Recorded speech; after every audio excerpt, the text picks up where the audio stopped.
Hello everyone and welcome back to the Sherlock Holmes. Now I know a lot of you use these videos to sleep, so before you drift off I thought it would be a fun idea if everyone can leave a comment to let me know where you are listening from in the world, also like. And subscribe if you are enjoying the case. Right, let's get comfy and relax and let's begin. Story 1, we're going to delve into one of the most shocking criminal cases in Canada. Over the past 15 years, the central figure in this tragedy is Jennifer Pan, a young Vietnamese-Canadian woman who, despite her innocent appearance, harbored dark secrets. On November 8, 2010, in a residential area of Toronto, Canada. The community was suddenly shaken by chaotic sounds coming from the home of Phan Hai and his wife Phan Ha, a couple who had immigrated from Vietnam as political refugees. The piercing screams shattered the quiet night, mingled with cries of agony, desperate pleas for help, and most chillingly, the sound of gunfire, all combining into a terrifying cacophony. As the neighbors looked outside, they saw a man staggering out of the house covered in blood. He was trying to say something, but could only manage incoherent sounds before collapsing unconscious in the street. The neighbors immediately called the police to report the incident after receiving the distress call. The police quickly arrived at the scene. Upon arrival, they identified the unconscious man as Phan Hai, also known as Mr. Pan, the owner of the house. Where the tragedy had just occurred, a preliminary examination revealed that he had suffered severe injuries, including gunshot wounds to his eye socket and shoulder, and was in a coma due to significant blood loss. Recognizing the seriousness of the situation, the police immediately entered Mr. Pan's home to investigate further. They were horrified to discover his wife, Phan Bicha, lying lifeless on the basement floor, having been brutally shot 3 times in the head. Finally, the police found their eldest daughter, Jennifer Pan, with her hands tied behind her back, secured to the second-floor staircase railing. She was still clutching her phone, which remained connected to the 911 dispatcher upon learning that her mother had passed away, and her father was critically injured and unlikely to survive. Jennifer broke down in anguished sobs after thoroughly searching the house and surrounding area. The police took Jennifer to the station for questioning that very night. In the interrogation video, Jennifer claimed that a total of 3 unknown men had broken into her home. Late that evening, they took Jennifer hostage to threaten her parents, forcing them to reveal the location of their hard-earned savings. She recounted that the intruders then led her upstairs, tied her hands behind her back, and proceeded to attack her parents with a gun. The police questioned Jennifer extensively about the possible motives behind the attack, and she firmly insisted that the intruders were after money and valuables. However, as they examined the crime scene, the police began to grow suspicious if the intruders were truly after wealth. As Jennifer claimed, why did they ignore valuable items like the Pan family's 2 cars, a Mercedes-Benz G-Class and Lexus ES300, as well as other expensive belongings such as the TV computers, and even bundles of cash that were clearly visible in the house. Moreover, when investigating how the 3 intruders managed to enter the home, the police uncovered another point of suspicion.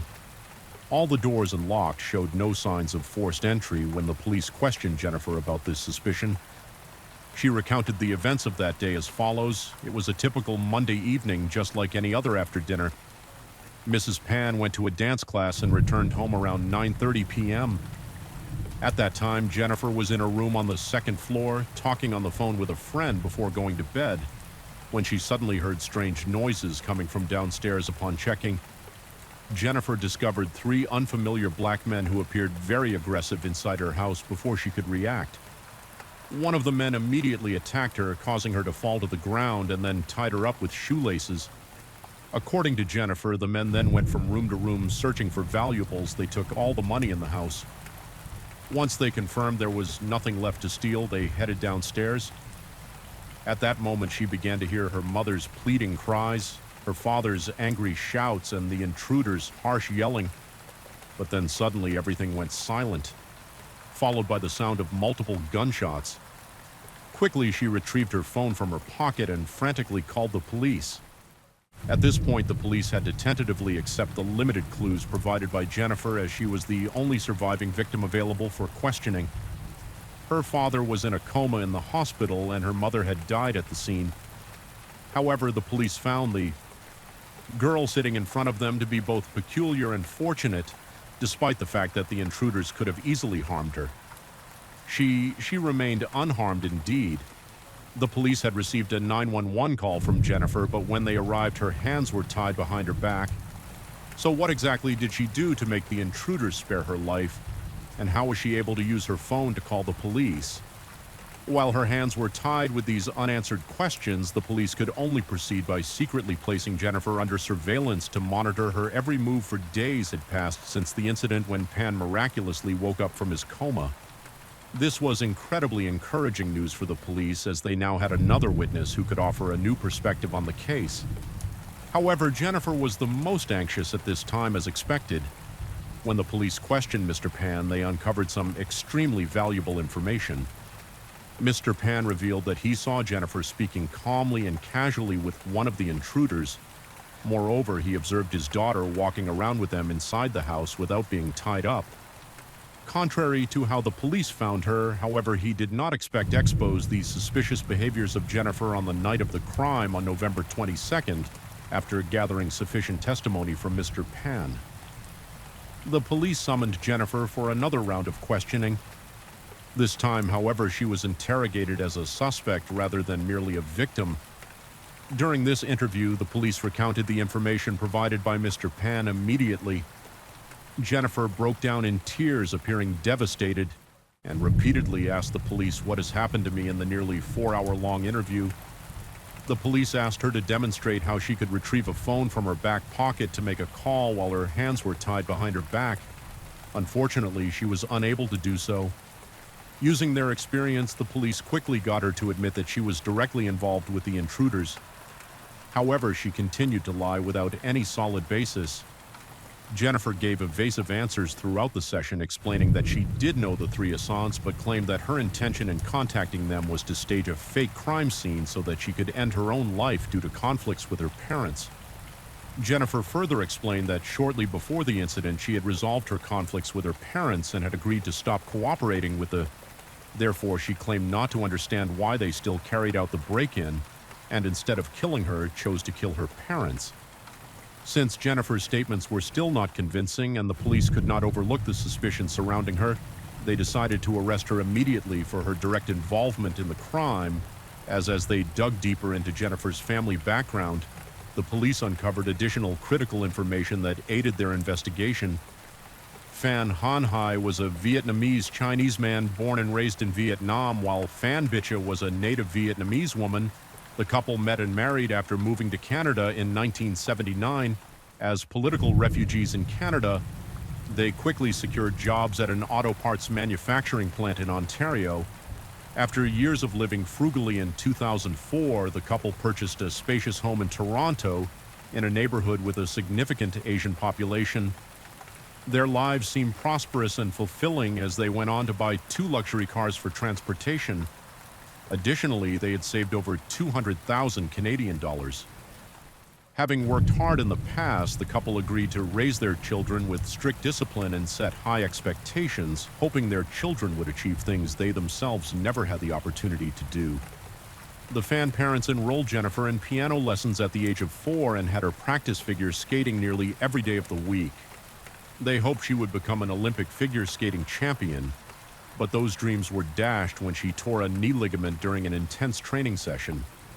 When Jennifer entered middle school, she was a tall, relatively attractive girl who got along well with her classmates. She was also a member of the school's flute band.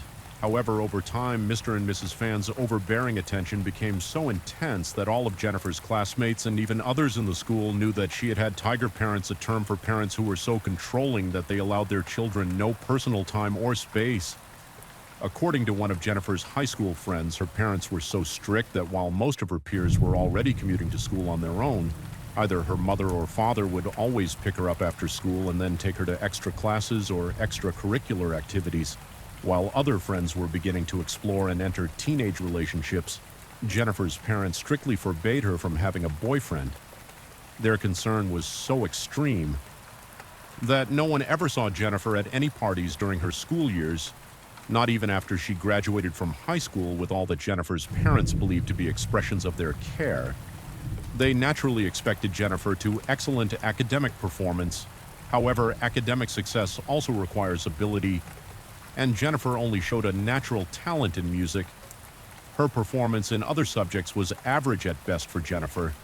These academic results were acceptable, but she knew her parents would not age So from her early years in high school, she began forging report cards to deceive her parents, consistently presenting them with a record full of A's that made them proud when it came time to apply to universities in Canada.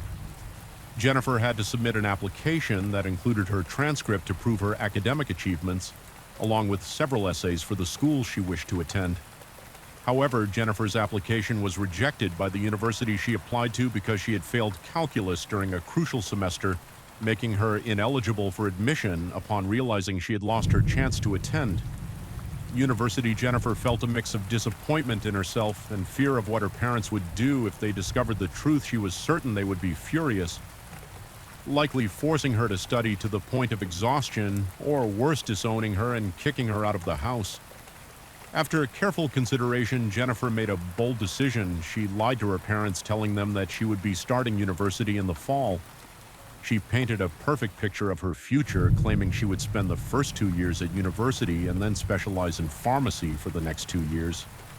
When the time came to start school, Jennifer would leave the house every day with a backpack full of materials. Instead of going to university, she went to public libraries equipped with internet-connected computers. For 2 years, she maintained the illusion of being a diligent student, leaving early and returning late. She further convinced her parents by showing them old textbooks she had bought from university students and notebooks filled with lecture notes she had copied from the internet.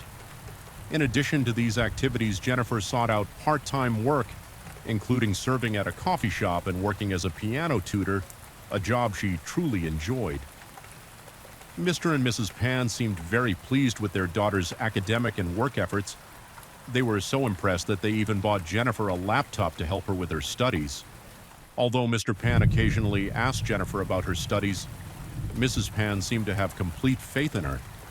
She even told Mr. Pan that he shouldn't interfere and should let Jennifer be herself.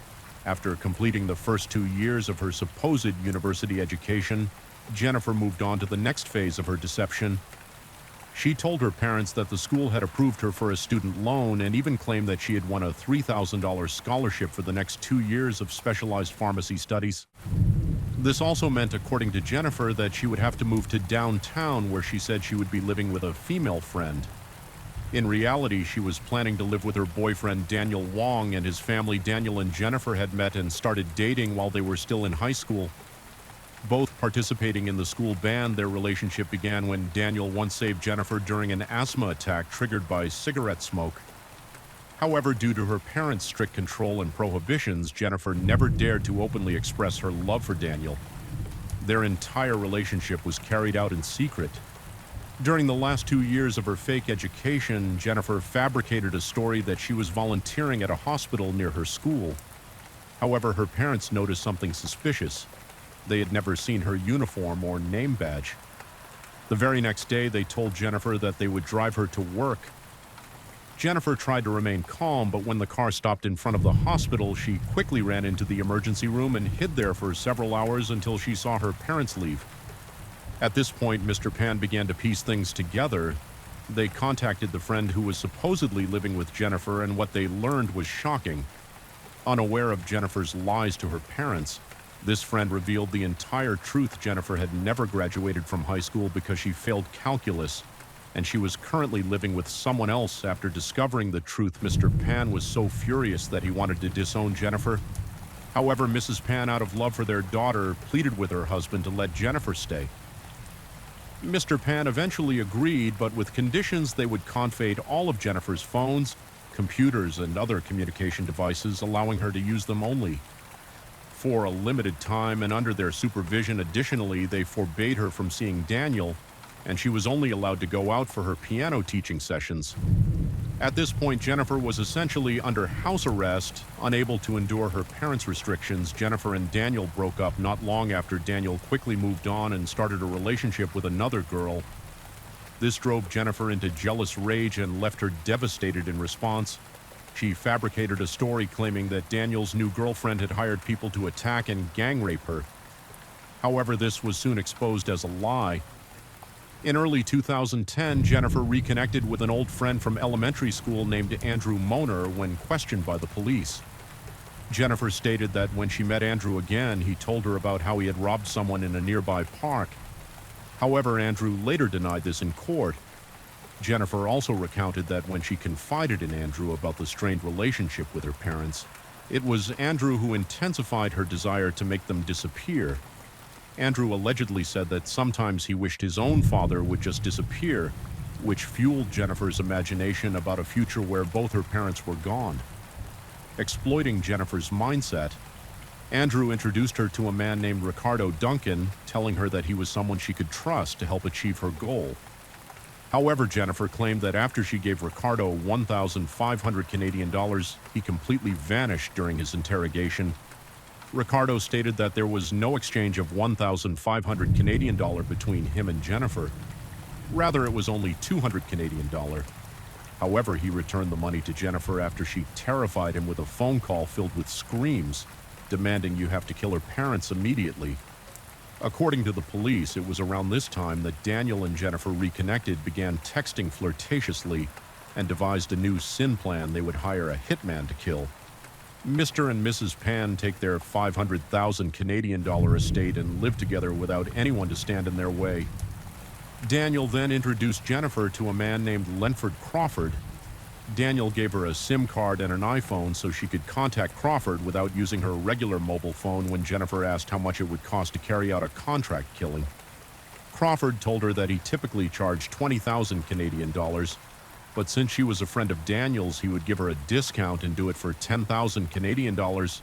After agreeing on the price, Jennifer carefully used the iPhone that Daniel provided for conversations related to the plan to kill her parents, while using her usual Samsung phone for everything else. On Halloween night, Crawford visited the area around Jennifer's house to survey the location for the murder plan.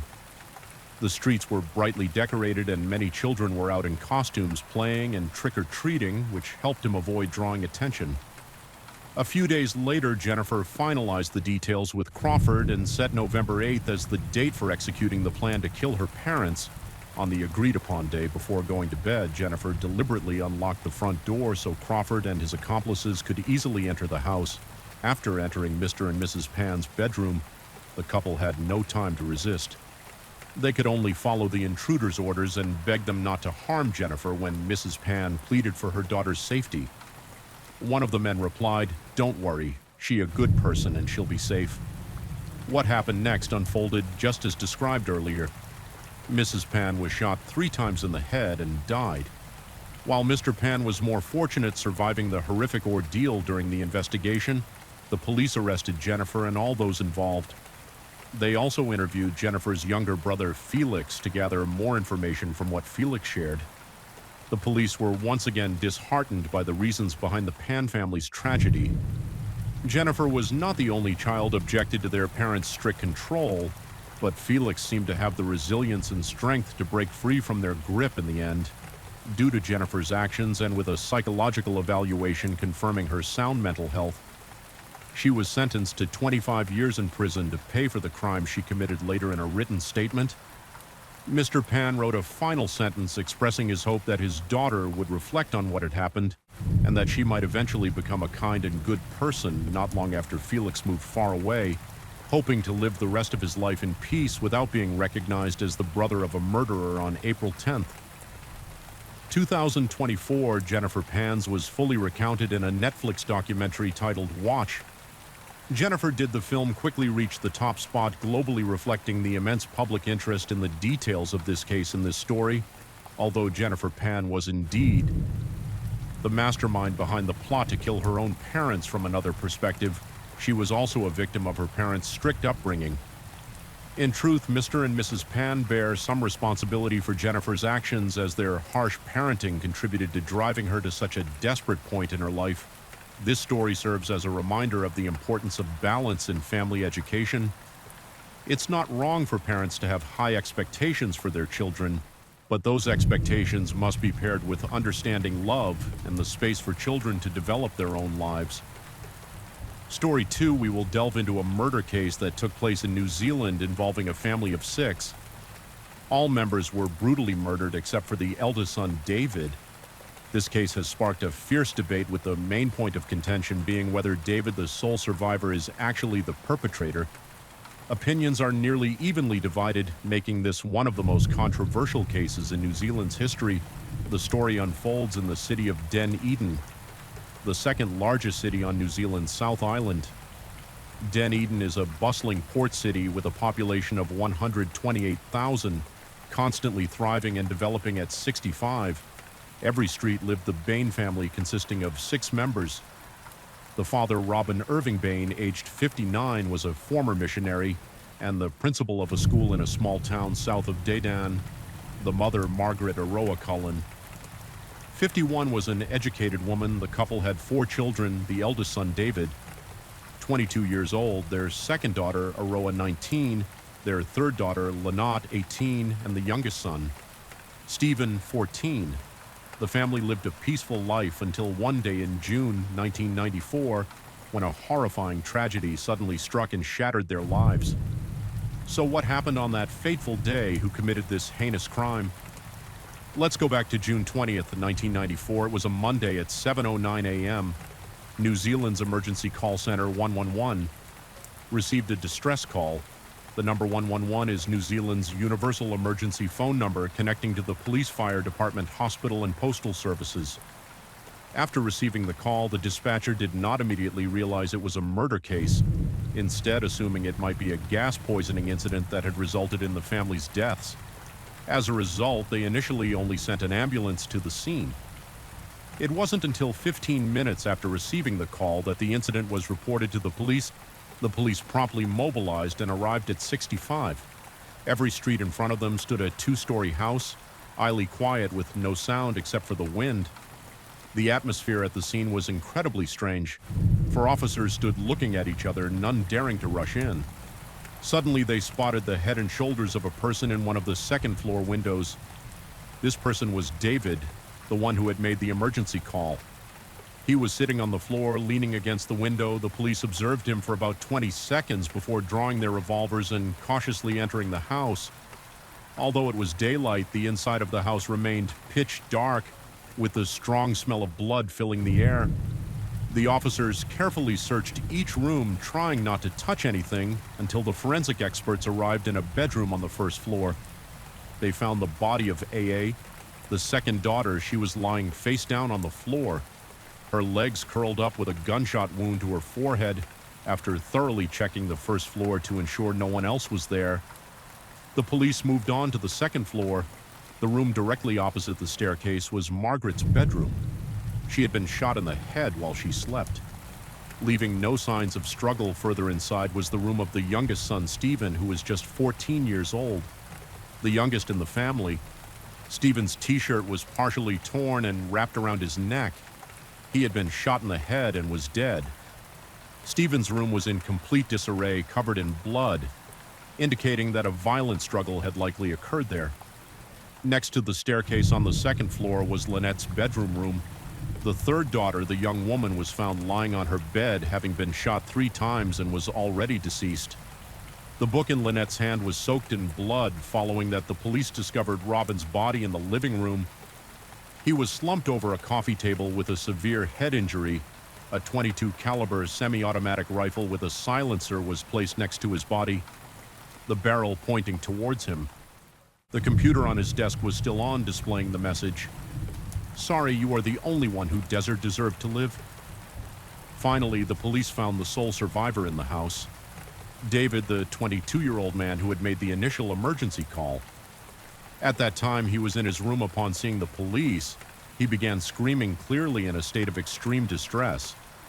By this point, the officers had done an excellent job.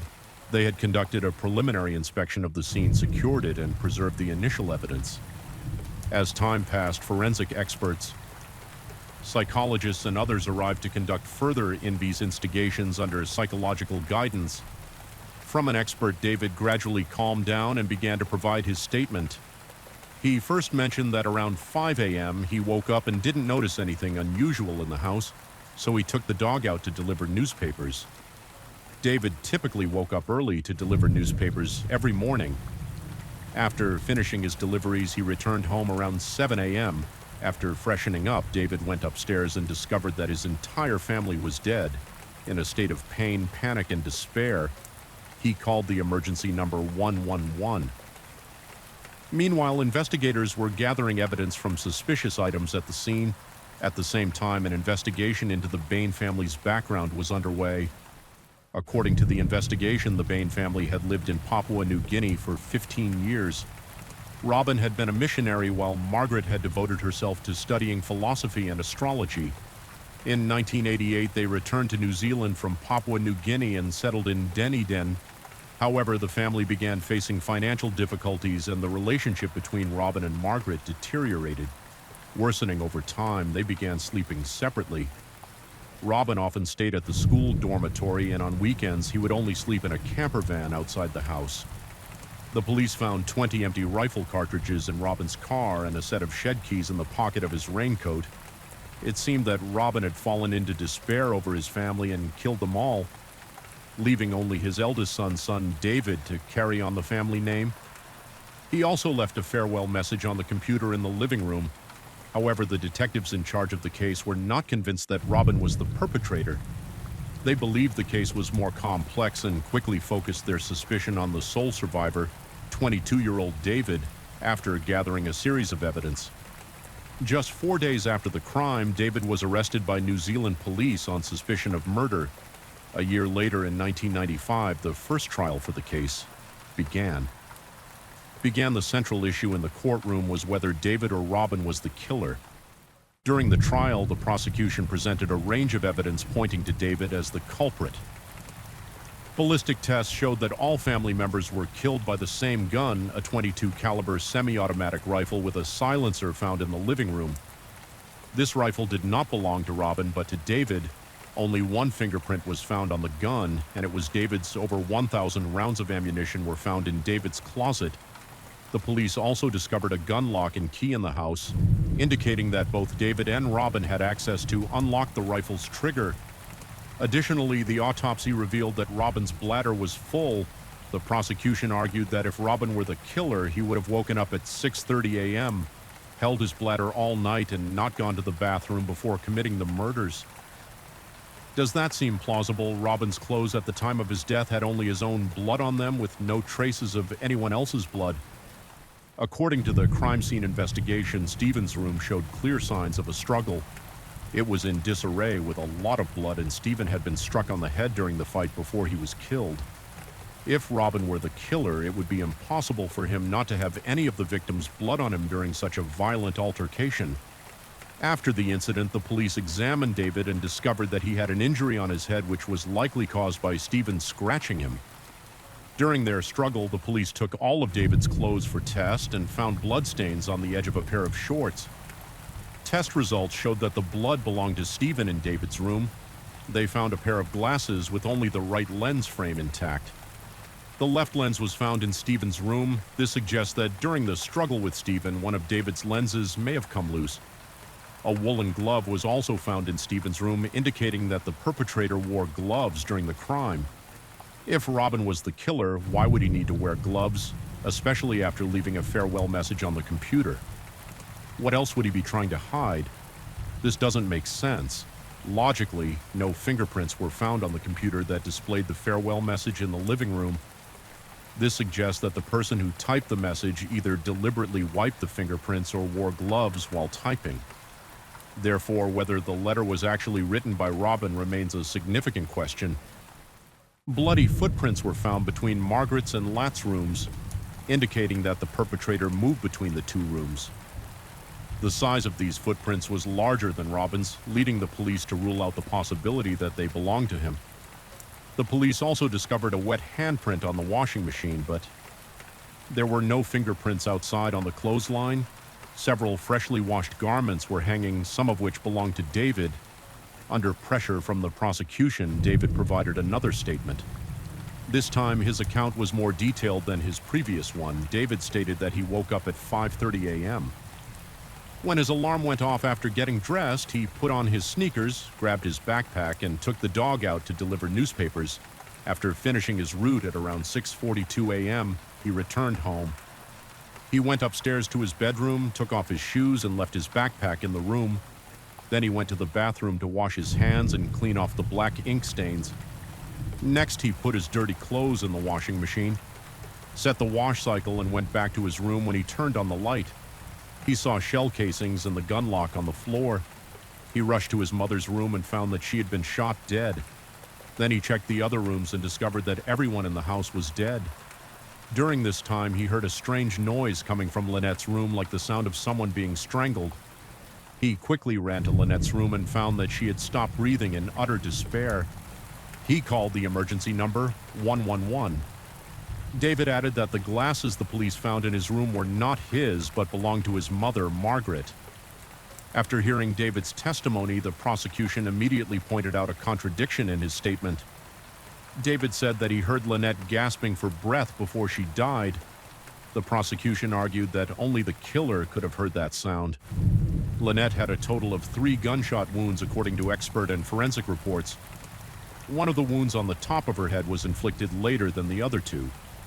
Previously, the prosecution had been puzzled by this, but now it became clear based on all the evidence collected. The prosecution presented a complete hypothesis of the case, proposing that David was the killer on the day of the incident. David woke up at 5 a.m. He put on his glasses, dressed neatly, and wore a pair of white gloves. He then took a .22 caliber rifle out of the closet to muffle the sound. He attached a silencer to the gun. Next, he took the key from the box, unlocked the trigger, loaded a magazine, and inserted 10 rounds. First, David went to Lynette's room. She was lying in bed reading a book when David raised the gun and shot her twice in the head. Then he went to his mother's room, pointed the gun at her head while she was sleeping, and pulled the trigger. After that, he went to Stephen's room where he saw Stephen sound asleep. David raised the gun to shoot, but it jammed, and the noise woke Stephen. The 2 brothers began to struggle during the fight.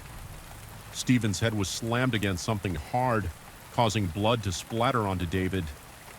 David grabbed Stephen's t-shirt and strangled him until he passed out. David then reloaded, loaded the gun, and fired a shot into his brother's head as he lay dying after killing Stephen. David went downstairs to Arrow's room. He opened the door and saw Aroa kneeling on the floor, trembling and pleading. She had probably heard the commotion, but David completely ignored her. He raised the gun and pulled the trigger because his glasses had fallen off. During the struggle with Stephen affecting his vision, the first shot missed without hesitation. David raised the gun again and fired another shot into Arrow's head. She collapsed, which explains why the police found her legs curled up. She had been shot while kneeling. David then returned to the second floor, hearing a strange noise coming from Lynette's room. He entered again, pointed the gun at Lynette's head, and pulled the trigger. This explains why Lynette was shot 3 times in the head, with one of the wounds inflicted later than the others. Realizing he had lost his glasses, David went back to Stephen's room to search for them, although he found the frame. One lens was missing, which explains the bloody footprints in the hallway. Next, David went to the laundry room, took off his blood-stained clothes, and put them in the washing machine. In the process, he accidentally left a wet handprint on the machine. At this point, Robin was still sound asleep in his car outside, completely unaware of what had happened inside the house. David changed into a clean set of clothes and casually took the dog out to deliver newspapers as if nothing had occurred. While on his paper route, David contemplated how to complete his plan after finishing the deliveries at around 6:42 a.m. David returned home. He went upstairs to the living room, turned on the computer, and in his father's voice typed a note that read, "Sorry, you are the only one who deserved to live." David knew his father's daily routine. Well, Robin would pray every morning in the living room on the second floor. David checked the time, estimated that it was about right, then grabbed the rifle and hid behind the living room curtains ashort. Karam published the book David and Goliath. The story of David and Goliath from the Bible is a classic tale of the underdog defeating a giant. Joe Karam used this imagery to highlight the overwhelming power of the police right from the start of the investigation, where they focused on David gathering evidence against him while deliberately ignoring any evidence that might have been in his favor. Joe Karam believed that although David was alone, justice would eventually prevail, which is why he titled his book as such. That same year, another book about the Bain case was published titled The Mask of Sanity by Harry Cleckley. At that time, the Bain case had captured the attention of many New Zealanders, making this book, like David and Goliath, a bestseller. However, the perspectives in the two books were entirely opposite. Harvey Cleckley firmly asserted that David was the murderer, and he had no doubts about it. Cleckley argued that after the murders, David showed no remorse or guilt for his actions, as if nothing had happened after years of studying the Bain family psychology. The author proposed a theory about David's motive for the killings. According to Harry Cleckley, David was deeply influenced by his mother's cult-like beliefs and killed his family to free them from their suffering. As the case continued to be mentioned, Joe Karam ultimately achieved his goal of attracting widespread public and media attention. Not long after public outcry in New Zealand began to grow stronger, many prominent figures voiced their opinions, asserting that David Bain had been wrongfully convicted and that the court's verdict was unjust in May 1997 under mounting public pressure. Peter Dunn, the Commissioner of New Zealand Police, announced the formation of an independent investigation team to reinvestigate the Bain case. This independent investigation, overseen by the New Zealand Police Complaints Authority, would re-examine all aspects of the 1994 Bain case, including the conduct of the police officers involved in the original investigation. As the independent investigation proceeded, new information about the Bain family and the case gradually came to light. According to the investigation, Lynette was a rebellious girl who later became addicted to drugs and even turned to prostitution. She frequently displayed erratic behavior and used inappropriate language. Lynette's friend Kurt was the key witness who had helped her connect with clients, leading them to stay in regular contact. Kurt learned about Robin's shocking secret directly from Lynette. The reason Robin killed the entire family, rather than just Lynette, was because the day before the murders, Lynette had revealed his crimes to the entire family. Since everyone in the family knew the truth, Robin felt his only option was to kill all to keep this devastating secret from being exposed. However, after their investigation, the independent team found no conclusive evidence to support this theory. It was merely Lynette's account to her Kurt, and there was evidence that Lynette frequently lied and exaggerated the truth. Therefore, it was challenging to consider this testimony as credible. Evidence. The independent investigation team also examined the police's investigation procedures from that time and concluded that the entire process adhered to regulations, with no evidence of police misconduct. Regarding the defense team's allegations that the prosecution had influenced the jury, the investigation found no evidence of any wrongdoing. Notably, the Bain family home was burned to the ground. Just 2 weeks after the murders occurred in 1994, this was at the request of the Bain family's relatives, and David agreed to the request. David stated that he did not want to see the house anymore. Therefore, following the Bain family's clear request, the fire department allowed the complete destruction of the house, after ensuring everyone's safety, along with any evidence that the police may have overlooked, was also destroyed. Even the smallest piece of evidence could have helped uncover the truth, but now it had all turned to ashes. Ultimately, the independent investigation team concluded that the police investigation in this case was valid and that the court's verdict had no issues. As a result, they once again rejected David's appeal. However, David's legal team did not give up in June 1998, they submitted a petition to the New Zealand court seeking a pardon for David. The New Zealand Ministry of Justice conducted another investigation from 1998 to 2000, concluding that the court's verdict had no issues and did not meet the conditions for a pardon. Despite this, David's legal team remained persistent. Several years later, in 2003, David's lawyers gathered new evidence and filed a second appeal to the Judicial Committee of the Privy Council in the United Kingdom, requesting a retrial after reviewing the new evidence. The Privy Council declared that there had been serious errors in David's previous trial and noted that no jury's verdict should be influenced in any way upon considering the new evidence presented by David's legal team. The Privy Council ordered New Zealand to retry the case. In April 2003, the New Zealand court referred the Bain case to the Court of Appeal for a retrial. So what new evidence did David's legal team uncover that prompted the Privy Council to change its decision? Let's explore this further evidence of the yellow shoulder bag and David's arrival time on the day of the incident. David wore a yellow shoulder bag while delivering newspapers. He also provided a detailed description of his delivery route that day. After finishing his deliveries, David returned home at around 6:42 or 6:43 a.m. During the 1995 trial, a witness testified that he saw David entering the house at 6:45 a.m. However, the W witness's testimony at trial was unclear and did not gain the jury's trust in reality. The police had verified the witness's clock and confirmed that the time was accurate. This witness also told the police that he saw a man with a yellow shoulder bag entering the Bain house, matching David's description. This evidence could have been very favorable for David, but during the trial, the police did not question the witness about this detail, so the jury was completely unaware of this crucial information. Evidence regarding the comp computer boot time during the trial. The jury was informed that the computer containing the farewell note in the Bain family's second-floor living room was turned on at 6:44 a.m. This time was determined by a computer consultant from the University of Otago after examining the computer. However, on the day of the computer examination, the consultant was not wearing a watch, so he borrowed a watch from a nearby police officer to check the time. Unfortunately, the borrowed watch did not have a second hand and only displayed time in 5-minute intervals. As a result, the 6:44 a.m. computer boot time presented by the prosecution during the trial was inaccurate after recalculating the correct computer boot. Time was adjusted to 6:39 a.m. This time was earlier than the witness's sighting of David returning home at 6:45 a.m. Thus, David's legal team discovered new evidence suggesting that the computer was turned on before David returned home.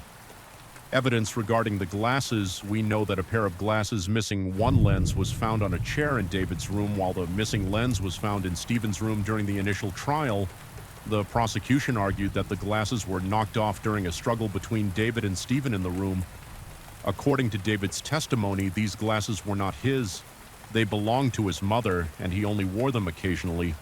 An optometrist examined the prescription of the glasses and initially testified that they likely belonged to David. However, not long after, the optometrist changed his testimony, stating that there had been an error in the vision test and the glasses might not belong to David. Despite this, during the initial trial, the prosecution only mentioned the optometrist's original testimony, omitting any reference to the revised statement. They then contrasted this testimony with David's, causing the jury to doubt David's credibility. This action by the prosecution severely interfered with the jury's independent decision-making evidence of the strange noise from Lynette's room during the initial trial. The prosecution argued that only the perpetrator could have heard the strange noise coming from Lynette's room as she lay dying. However, the Privy Council disagreed with this reasoning. They deemed this speculation to be overly conjectural and without foundation. As a result, this piece of evidence, which was unfavorable to David, was dismissed evidence regarding the fingerprint. The most crucial evidence that led to David's conviction in the initial trial was his fingerprint on the .22 caliber semi-automatic rifle with an attached silencer. The fingerprint was imprinted on a bloodstain, creating a bloody fingerprint. However, after DNA testing of the blood, it was unexpectedly discovered that the blood was not human but rabbit blood. Since this rifle was used for hunting, having animal blood on it was entirely normal. With this revelation, the most damaging evidence against David, the fingerprint was effectively nullified. Evidence of bloody footprints in the 1995 initial trial. The second piece of unfavorable evidence against David was a set of bloody footprints found between Margaret's and Let's rooms. The prosecution's forensic analysis indicated that these footprints were larger than Robin's, thus ruling out the possibility that they belonged to him.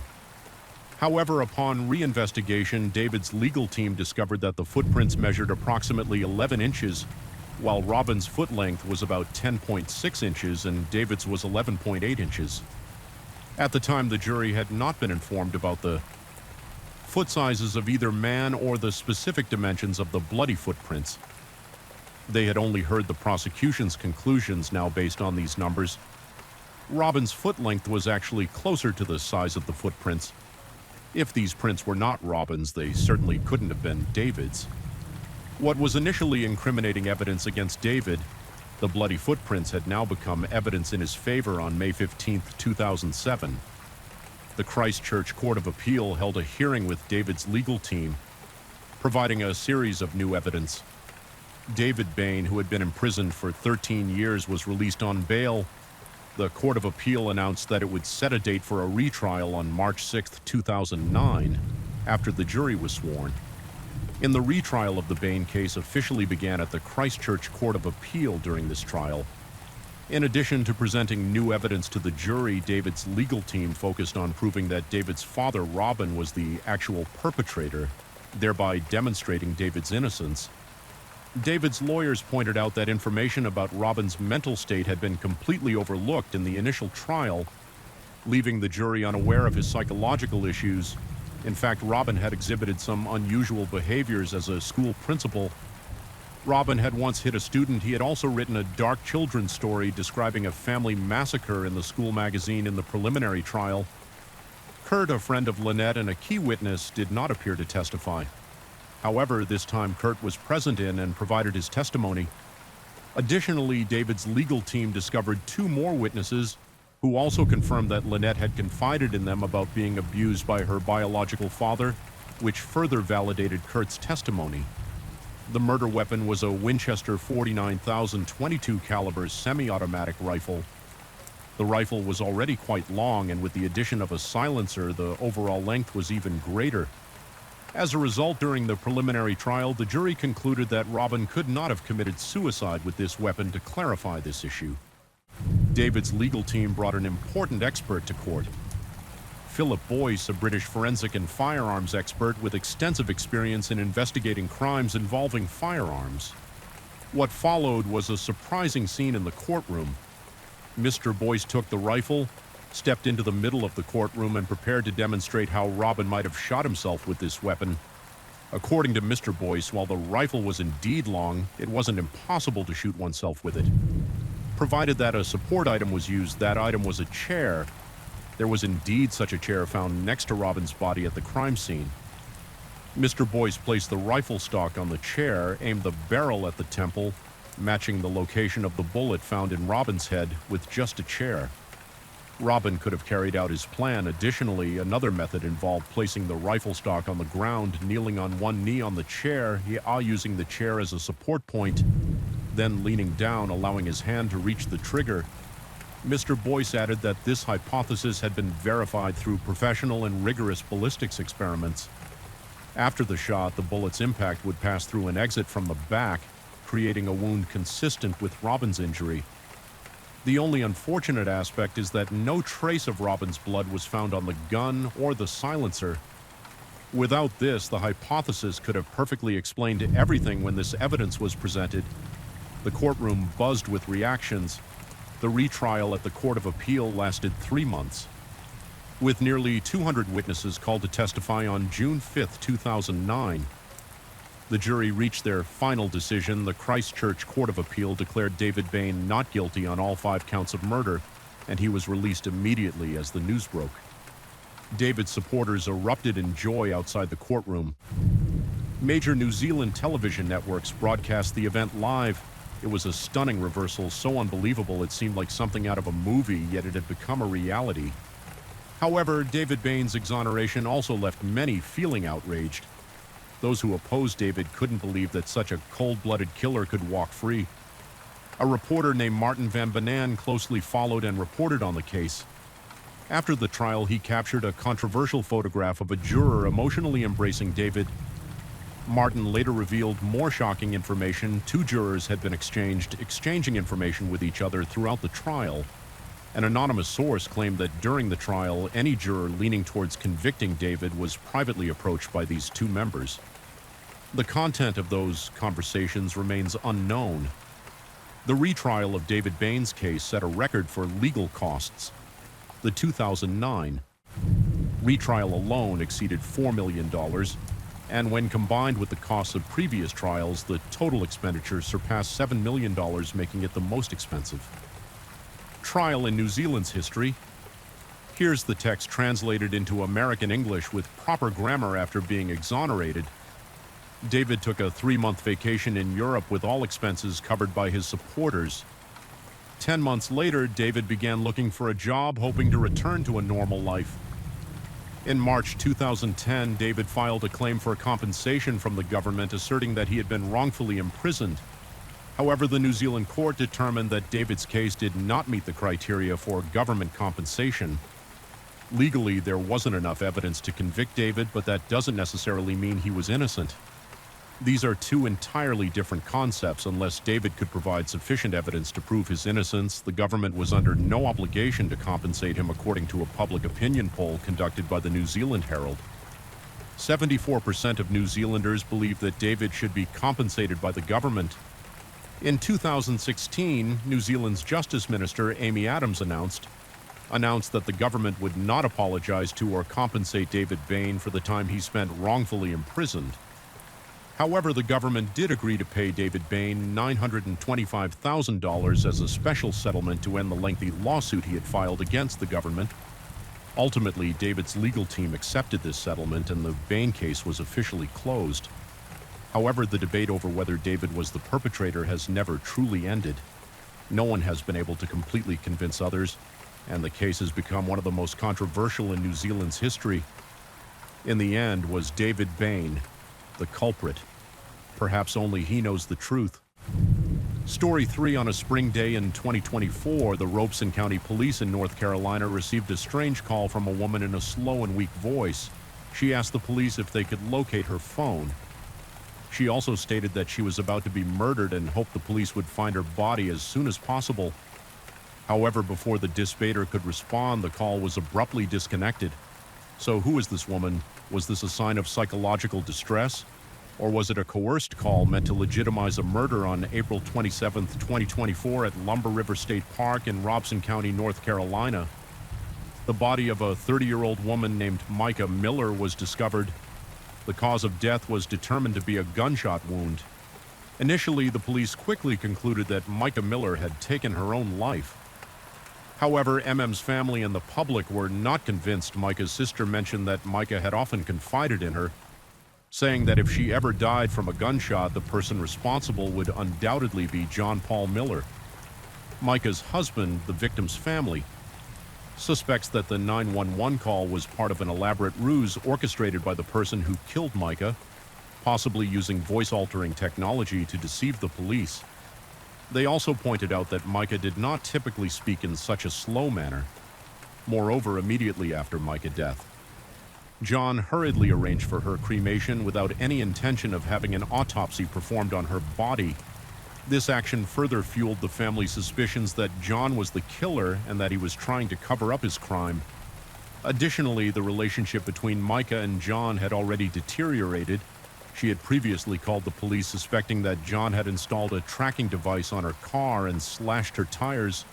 Just days before the murder, she had filed for divorce and sought a restraining order against JN.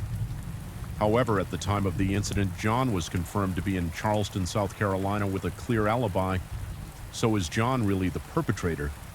According to the Daily Mail, John has a lengthy criminal record, including charges of assault, battery, and traffic violations in 1995. At just 17 years old, John caused a car accident, but because his family was very wealthy, his parents immediately paid $600 to $200 to help him avoid charges instead of showing remorse. John continued his reckless behavior. 3 years later, he was convicted again for reckless driving. But it didn't stop there. Just a year later, on a stormy day, John deliberately drove his car toward a woman who was shoveling sand in front of her house. He even ran over the woman, then got out of the car and brutally attacked her. This violent act only resulted in a 4-year prison sentence, which was later suspended in 2000. John was accused of assault again. Then in 2004, he was involved in yet another violent incident. However, with his family's influence, these incidents repeatedly faded into silence. At this point, it's impossible not to mention John's powerful father. Mr. Miller was a senior pastor at a Baptist church, the principal of a Bible school, and also the president of a university. Yet he was a deceitful and corrupt man. Not long after John was born, Miller was accused of inappropriate conduct with female students. In 1993, he moved to Myrtle Beach, transforming an abandoned military. Trial in New Zealand's history. Here's the text translated into American English with proper grammar after being exonerated. David took a 3-month vacation in Europe with all expenses covered by his supporters. 10 months later, David began looking for a job, hoping to return to a normal life. In March 2010, David filed a claim for compensation from the government, asserting that he had been wrongfully imprisoned. However, the New Zealand court determined that David's case did not meet the criteria for government compensation. Legally, there wasn't enough evidence to convict David, but that doesn't necessarily mean he was innocent. These are two entirely different concepts. Unless David could provide sufficient evidence to prove his innocence, the government was under no obligation to compensate him, according to a public opinion poll conducted by the New Zealand Herald. 74% of New Zealanders believed that David should be compensated by the government in 2016. New Zealand's Justice Minister Amy Adams announced that the government would not apologize to or compensate David Bain for the time he spent wrongfully imprisoned. However, the government did agree to pay David Bain $925,000 as a special settlement to end the lengthy lawsuit he had filed against the government. Ultimately, David's legal team accepted this settlement and the Bain case was officially closed. However, the debate over whether David was the perpetrator has never truly ended.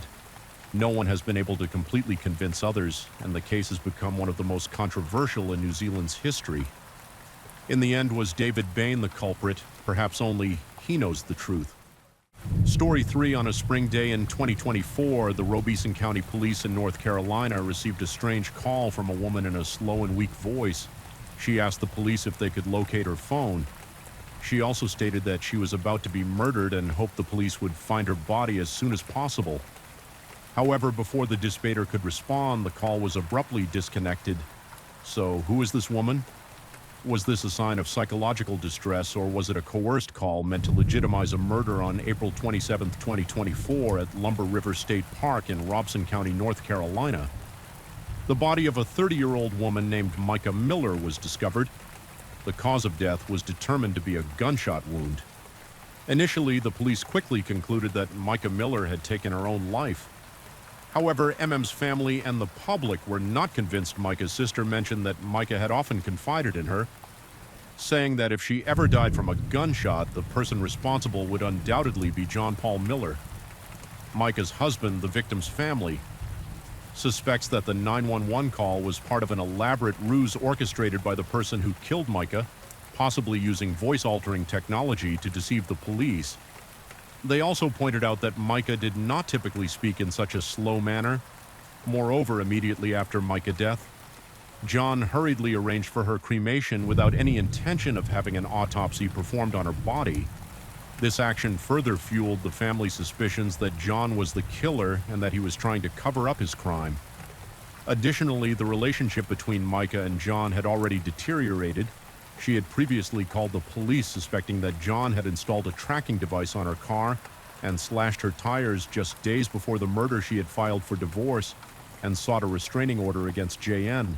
However, at the time of the incident, John was confirmed to be in Charleston, South Carolina with a clear alibi. So is John really the perpetrator? According to the Daily Mail, John has a lengthy criminal record, including charges of assault, battery, and traffic violations in 1995. At just 17 years old, John caused a car accident, but because his family was very wealthy, his parents immediately paid $600 to $200 to help him avoid charges instead of showing remorse. John continued his reckless behavior. 3 years later, he was convicted again for reckless driving, but it didn't stop there. Just a year later, on a stormy day, John deliberately drove his car toward a woman who was shoveling sand in front of her house. He even ran over the woman, then got out of the car and brutally attacked her. This violent act only resulted in a 4-year prison sentence, which was later suspended in 2000. John was accused of assault again. Then in 2004, he was involved in yet another violent incident. However, with his family's influence, these incidents repeatedly faded into silence at this point. It's impossible not to mention John's powerful father. Mr. Miller was a senior pastor at a Baptist church, the principal of a Bible school, and also the president of a university. Yet he was a deceitful and corrupt man. Not long after John was born, Miller was accused of inappropriate conduct with female students in 1993. He moved to Myrtle Beach, transforming an abandoned military. Base into a Bible school, he also built a Baptist church right next to the school. However, his nature remained unchanged. In 2014, he was arrested on multiple charges, including visa fraud, hiring illegal workers, and labor violations. According to the New York Daily News, Miller turned his Bible school into a forced labor camp targeting foreign students. The focus of the school shifted away from education, with its primary goal being to turn students into full-time workers. For his family, students were forced to work long hours for low pay, and they were even given expired food to eat in 2000. John married his. Together, however, during his marriage to Allison, John met Micah, who later became his second wife. Micah was born on March the 7th, 1994, at the age of 15. She moved to Myrtle Beach with her family and joined the church, where John served as a pastor. A 15-year-old girl and a 29-year-old man are unlikely to become friends in any typical sense, especially considering the nature of their relationship as teacher and student or pastor and congregant, a relationship that inherently involves a significant power imbalance. Nevertheless, John and Micah quickly became friends in 2010. When Micah was 16, she began working part-time at the church and occasionally babysat John's 4 children at his home. 2 years later, under John's matchmaking, Micah, who had just turned 18, married another man who also worked at the church, and he happened to be John's close friend. John officiated their wedding. According to John, the moment he saw Micah walk into the church in her pristine white wedding dress, he was captivated. He realized he had fallen in love with Micah and felt envious of the man standing next to her. Not long after Micah's wedding, John began to express his feelings. He exploited his position as a pastor to send Micah's husband on a missionary trip to a distant location, thereby making it easier for him to be close to Micah. John's repeated escapes from legal consequences had led him to develop delusions of power. He believed he could do anything in this world without facing any punishment. This blind confidence caused him to completely lose his conscience, or perhaps he was aware but simply didn't see it as a problem. John always considered himself as someone chosen by God, and even when he was hurting others, he justified his actions by convincing himself that he was helping them. By 2015, both and Ma admitted that they were having an affair. 2 years later, they divorced their respective spouses and married each other.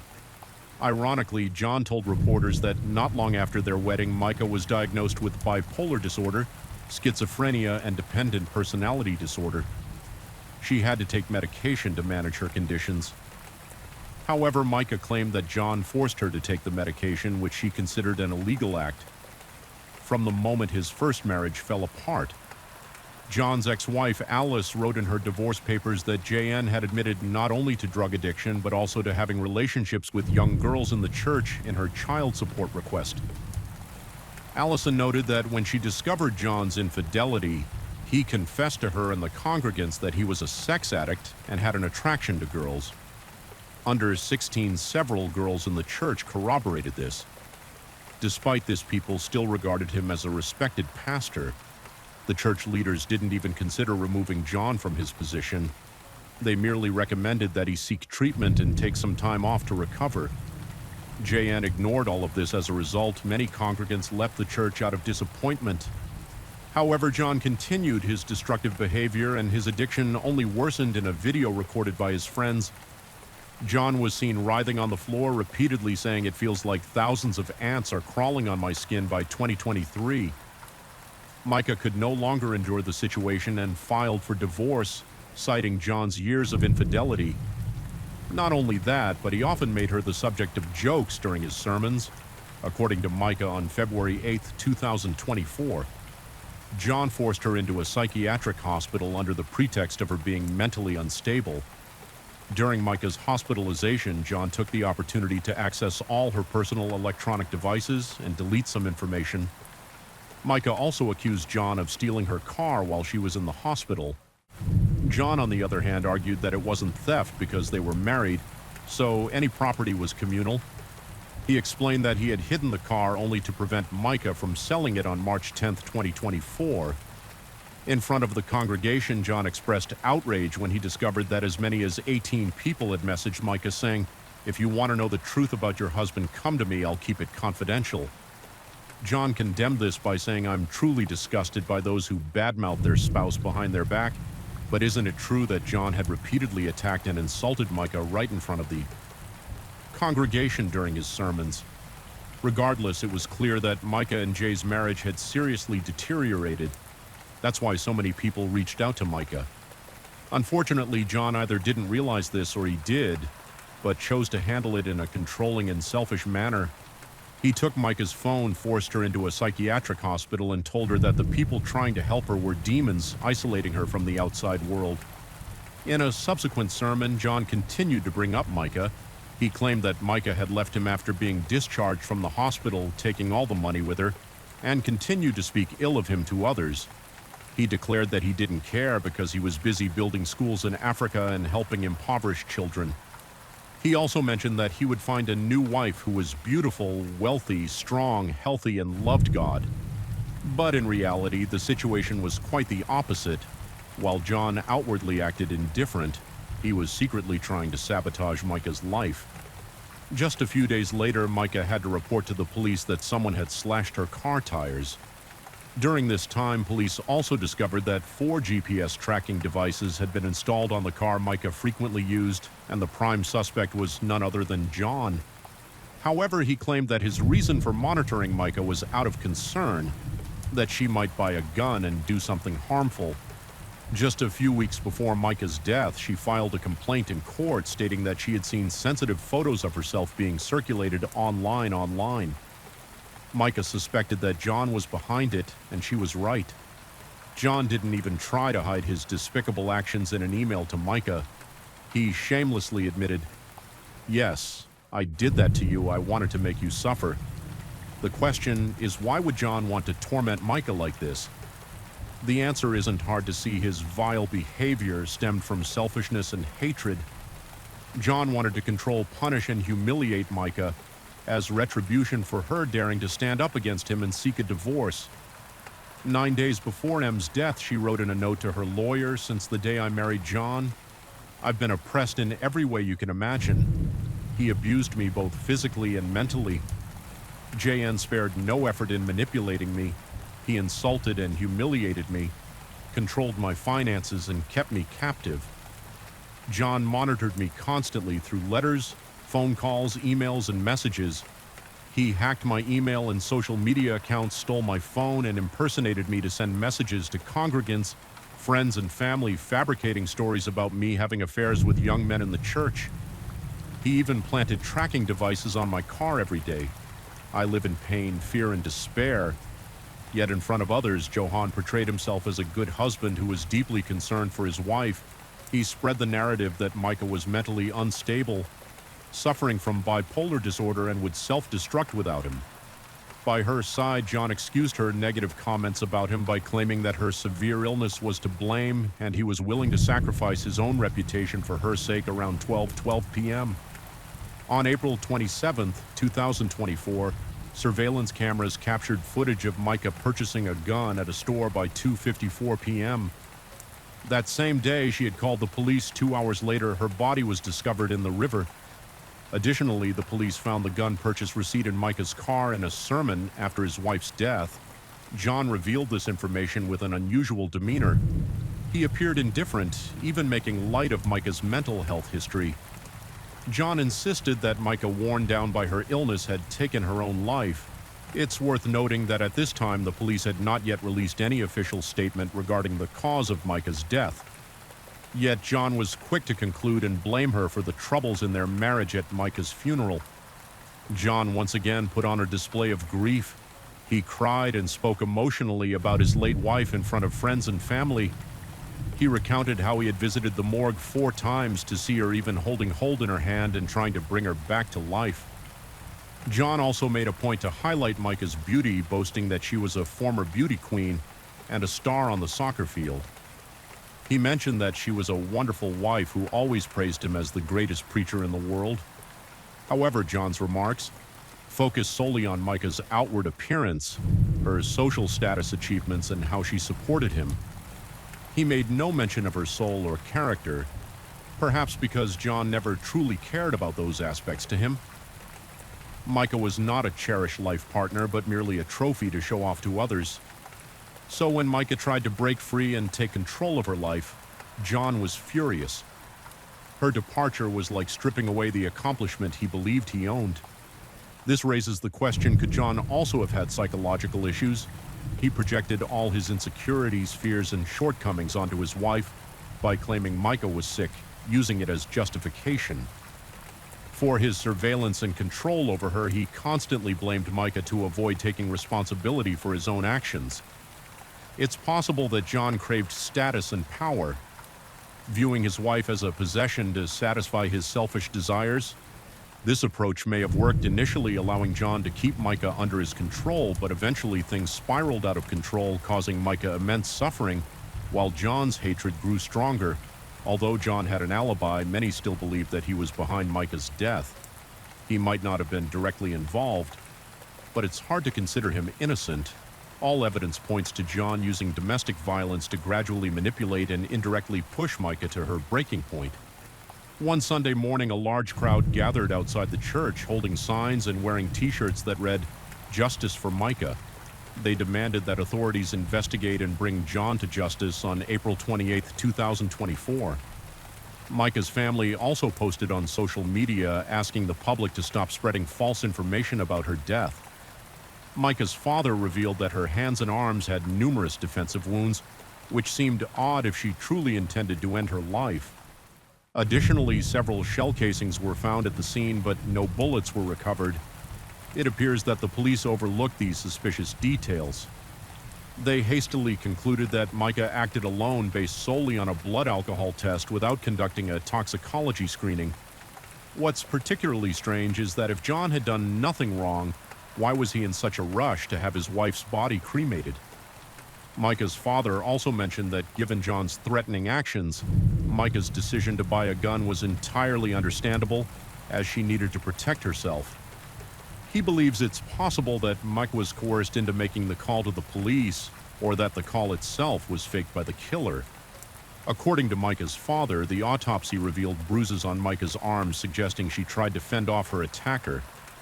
It's possible that during the struggle, the perpetrator accidentally fired several shots that missed Micah, which would explain the multiple shell casings found at the scene after the attack.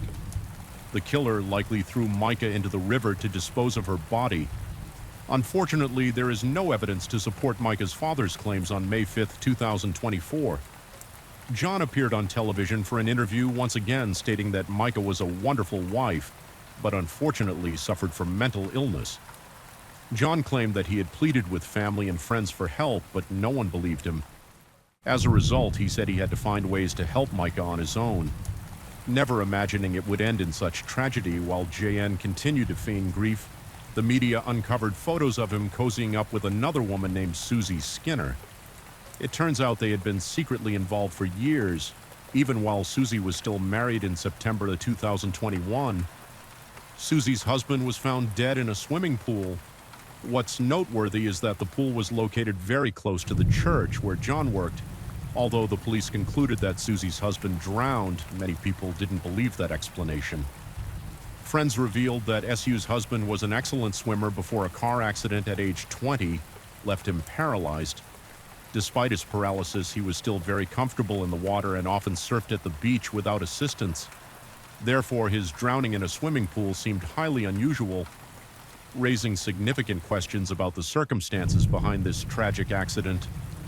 On May 9, 2024, amid growing public outcry, John's defense attorney spoke out, asserting that his client had nothing to do with Micah's death.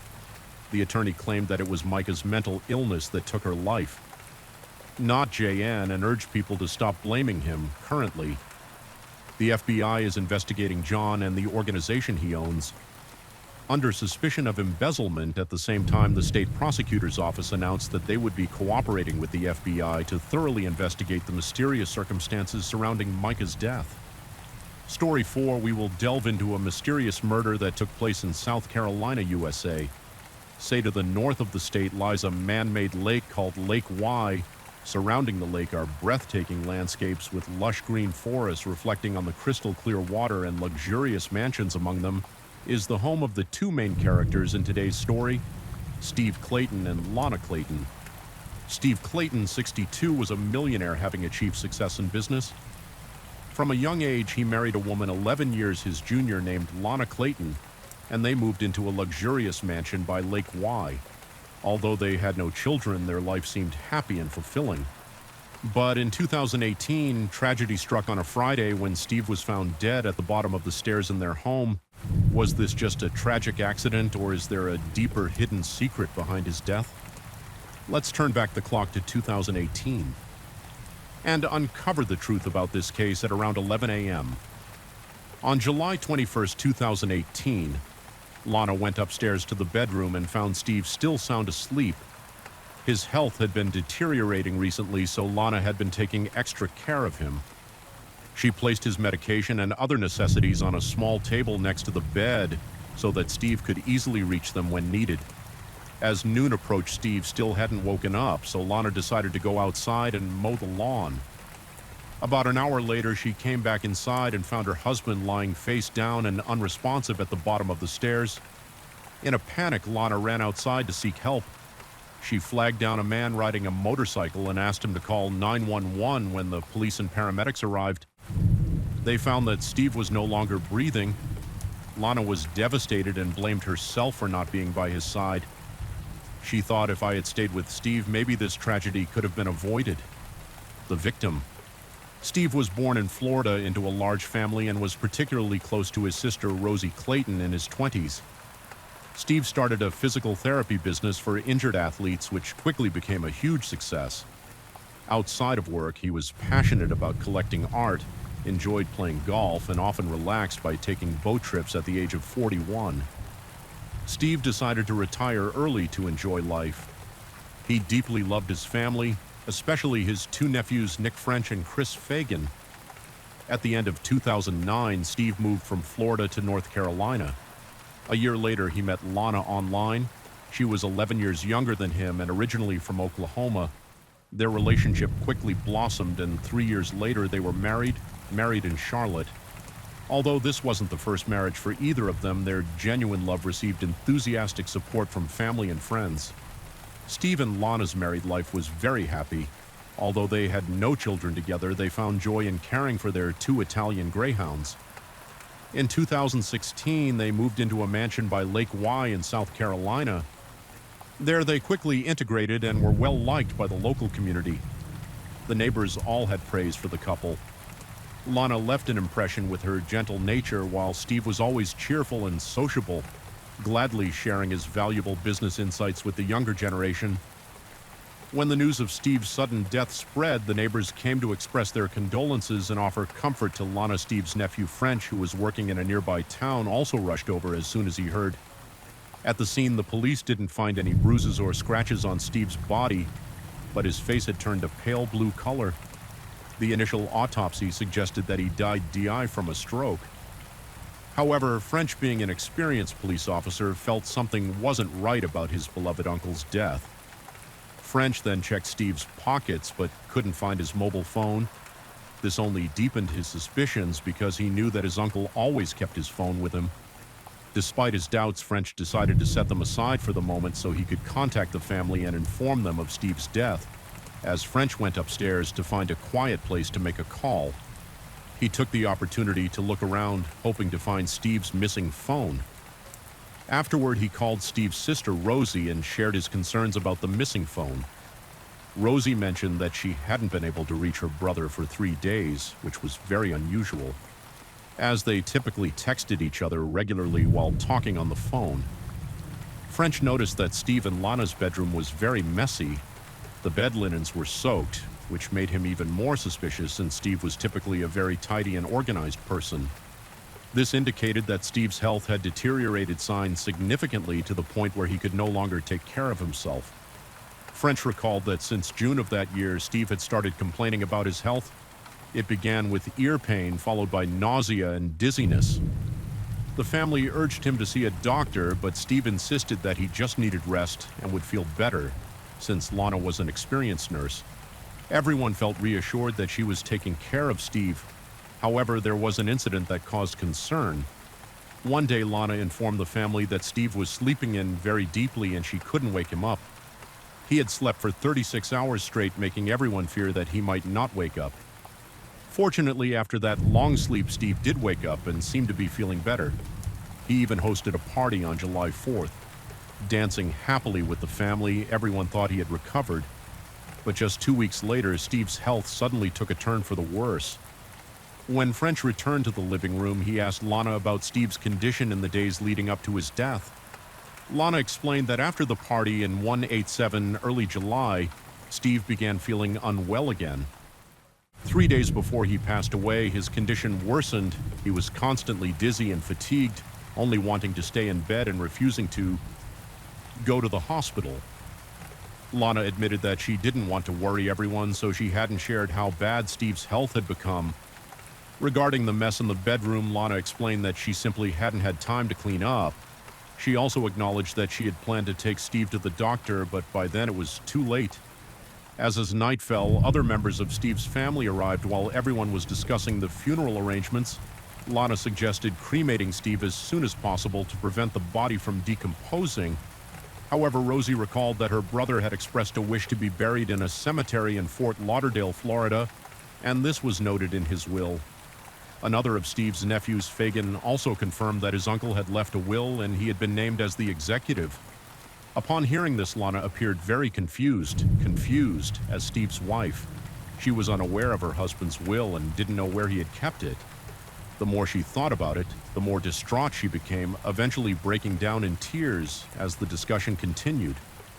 French, with his experience as a police officer, felt that there was something off about Steve's death. He didn't believe that after 3 days of being bedridden due to poor health, Steve could have gotten up and walked down the stairs on his own. French suspected that his uncle might have had an undisclosed illness. Therefore, he suggested an autopsy to determine the exact cause of Steve's death. Regardless of the method of burial, most of the family members agreed with French's suggestion, but Lana objected. She revealed that Steve had been using a particular medication which could have contributed to his condition. She feared that if an autopsy were conducted, this fact would be exposed and could tarnish Steve's good image. Moreover, Lana argued that once a person is dead, there's no need to uncover every detail. Lana's explanation struck French and Fagan as very odd, as far as they knew their uncle didn't have any bad habits. However, they also considered that Lana was the closest person to Steve, so she might know things that they didn't. On August 4th, Steve's funeral was held. During the service, Fagan and a few others brought up the issue of Steve's will again, but Lana continued to insist that she knew nothing about it, so the matter was set aside for the time being after the funeral. French went to Fagan's house to discuss Steve's death. French shared his concerns, wondering why Lana hadn't taken Steve to the doctor when his condition had deteriorated so much. Why didn't she call 911 immediately when she found her husband unresponsive at the bottom of the stairs, instead of running outside to find help when there was surely a phone in the house? And what happened to Steve's mobile phone? Initially, Fagan thought that maybe Lana was just too panicked at the time to think about calling, but the more he considered it, the more suspicious he became. He recalled that right after Steve passed away, Lana was adamant about cremating him immediately and opposed the idea of an autopsy.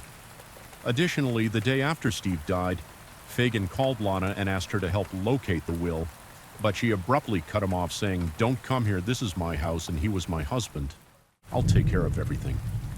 She then quickly hung up the phone. After this conversation, both French and Fagan became convinced that Steve's death wasn't as straightforward as it seemed, and that Lana might be hiding something with his experience.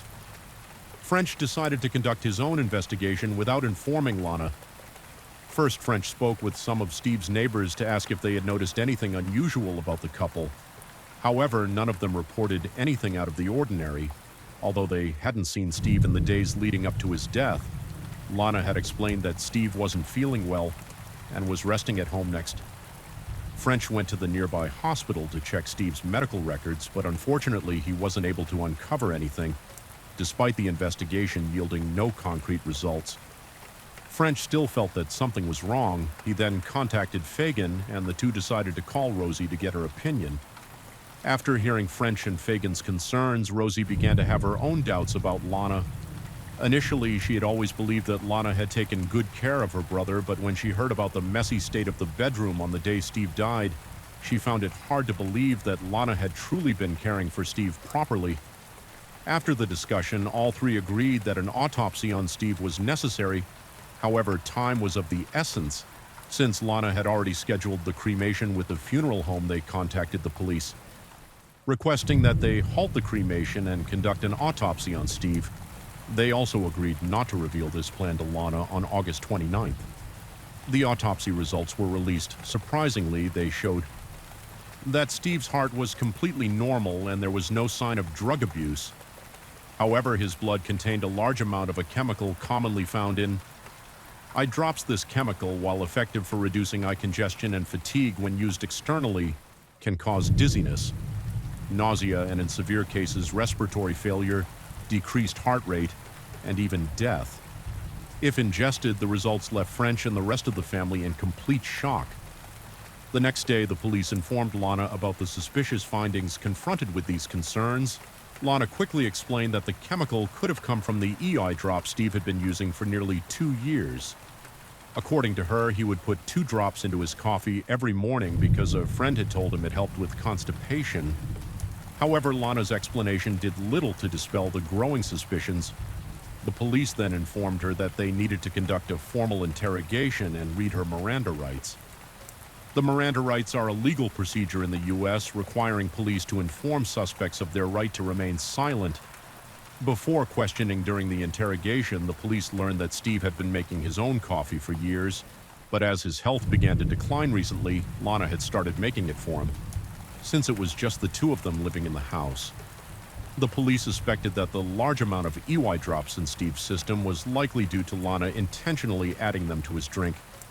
Realizing she was under suspicion, Lana added that Steve's habit of using eye drops was long-standing and that it genuinely helped with his constipation. He would only use 1 or 2 drops each time, and she didn't think it would cause CA any harm, so she didn't stop him.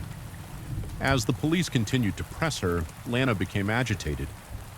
She said, "I know you're just doing your job. You want to know if I killed my husband, but I didn't kill my husband once." Lana calmed down. The police resumed their questioning. However, Lana continued to insist that she had nothing to do with Steve's death. She also mentioned that in the past 2 to 3 years, Steve had frequently yelled at her and sometimes lost control of his emotions. Finally, Lana said that she was tired and wanted to go home. The interrogation ended at that point, and an officer drove her back on the way home. Lana remained silent, however, as they were about to leave after dropping her off. Lana suddenly started talking about Steve's final days. Lana explained that during those days, Steve was so ill that he could barely move. He needed help with everything. So Lana had paused all her outside work to stay home and take care of him. Full-time, sometimes Steve lost control of his body and soiled the bed. Each time, Lana had to clean up and bathe him by herself. During those moments, Steve often yelled at and berated her. Although this situation only lasted for a few days, Lana felt she couldn't take it anymore. The police listened quietly, waiting to see if Lana had more to say. After a while, Lana continued in a sad tone. "You know, I kept a small table next to the bed. On it were tissues, a bedpan medicine, and water for my husband. Seeing those things made me very angry, so I grabbed a bottle of eye drops and squeezed it. I think I squeezed the whole bottle in hearing this." The police were shocked. It turned out that on that day, Lana had poured the entire bottle of ID drops into Steve's drink while he was sleeping in bed. Consuming such a large amount of ID drops caused Steve to have difficulty breathing as he tried to make his way down the stairs to get help. He stopped breathing and collapsed at the bottom of the stairs. The autopsy results were consistent with this scenario when asked why she did it. Lana expressed deep regret. She explained that Steve's constant demands had made her frustrated, and when she saw the bottle of eye drops, a malicious thought crossed her mind. Lana wanted Steve to experience discomfort, but she never imagined that her actions would lead to his death. After hearing her confession, the police left and reported it to their superiors the next day. They went to Lana's house to arrest her, but she wasn't there. It turned out Lana was in the hospital after the police left. The night before, Lana wrote a farewell letter expressing her regret for accidentally poisoning her husband. She then attempted to end everything by taking a large dose of sleeping pills. Fortunately, the next morning a neighbor came by to check on Lana, discovered her, and called 911. As a result, Lana was saved in time. After Lana was arrested, a neighbor revealed to French that on the morning of the second day after Steve's death, he had seen Lana burning something in the yard, concerned about the risk of a fire. He tried to stop her. The unburned items looked like documents. When the neighbor asked Lana what she was burning, she said it was just some old papers. Upon hearing this, French and Fagan rushed to check Steve's yard. When they arrived, they found only a pile of ashes. With a few pieces of paper that hadn't fully burned, upon closer inspection, they realized it was Steve's handwriting. They suspected that these might have been Steve's will, and due to the thickness of the documents, they hadn't completely burned. News of Lana's arrest spread quickly. Many people couldn't believe that she had killed her husband in everyone's eyes. Steve and Lana were a happy couple, and Steve had always dewed on her, so they couldn't understand what could have driven Lana to commit such a cruel act. Some speculated that perhaps either Steve or Lana had been unfaithful, leading to a breakdown in their marriage.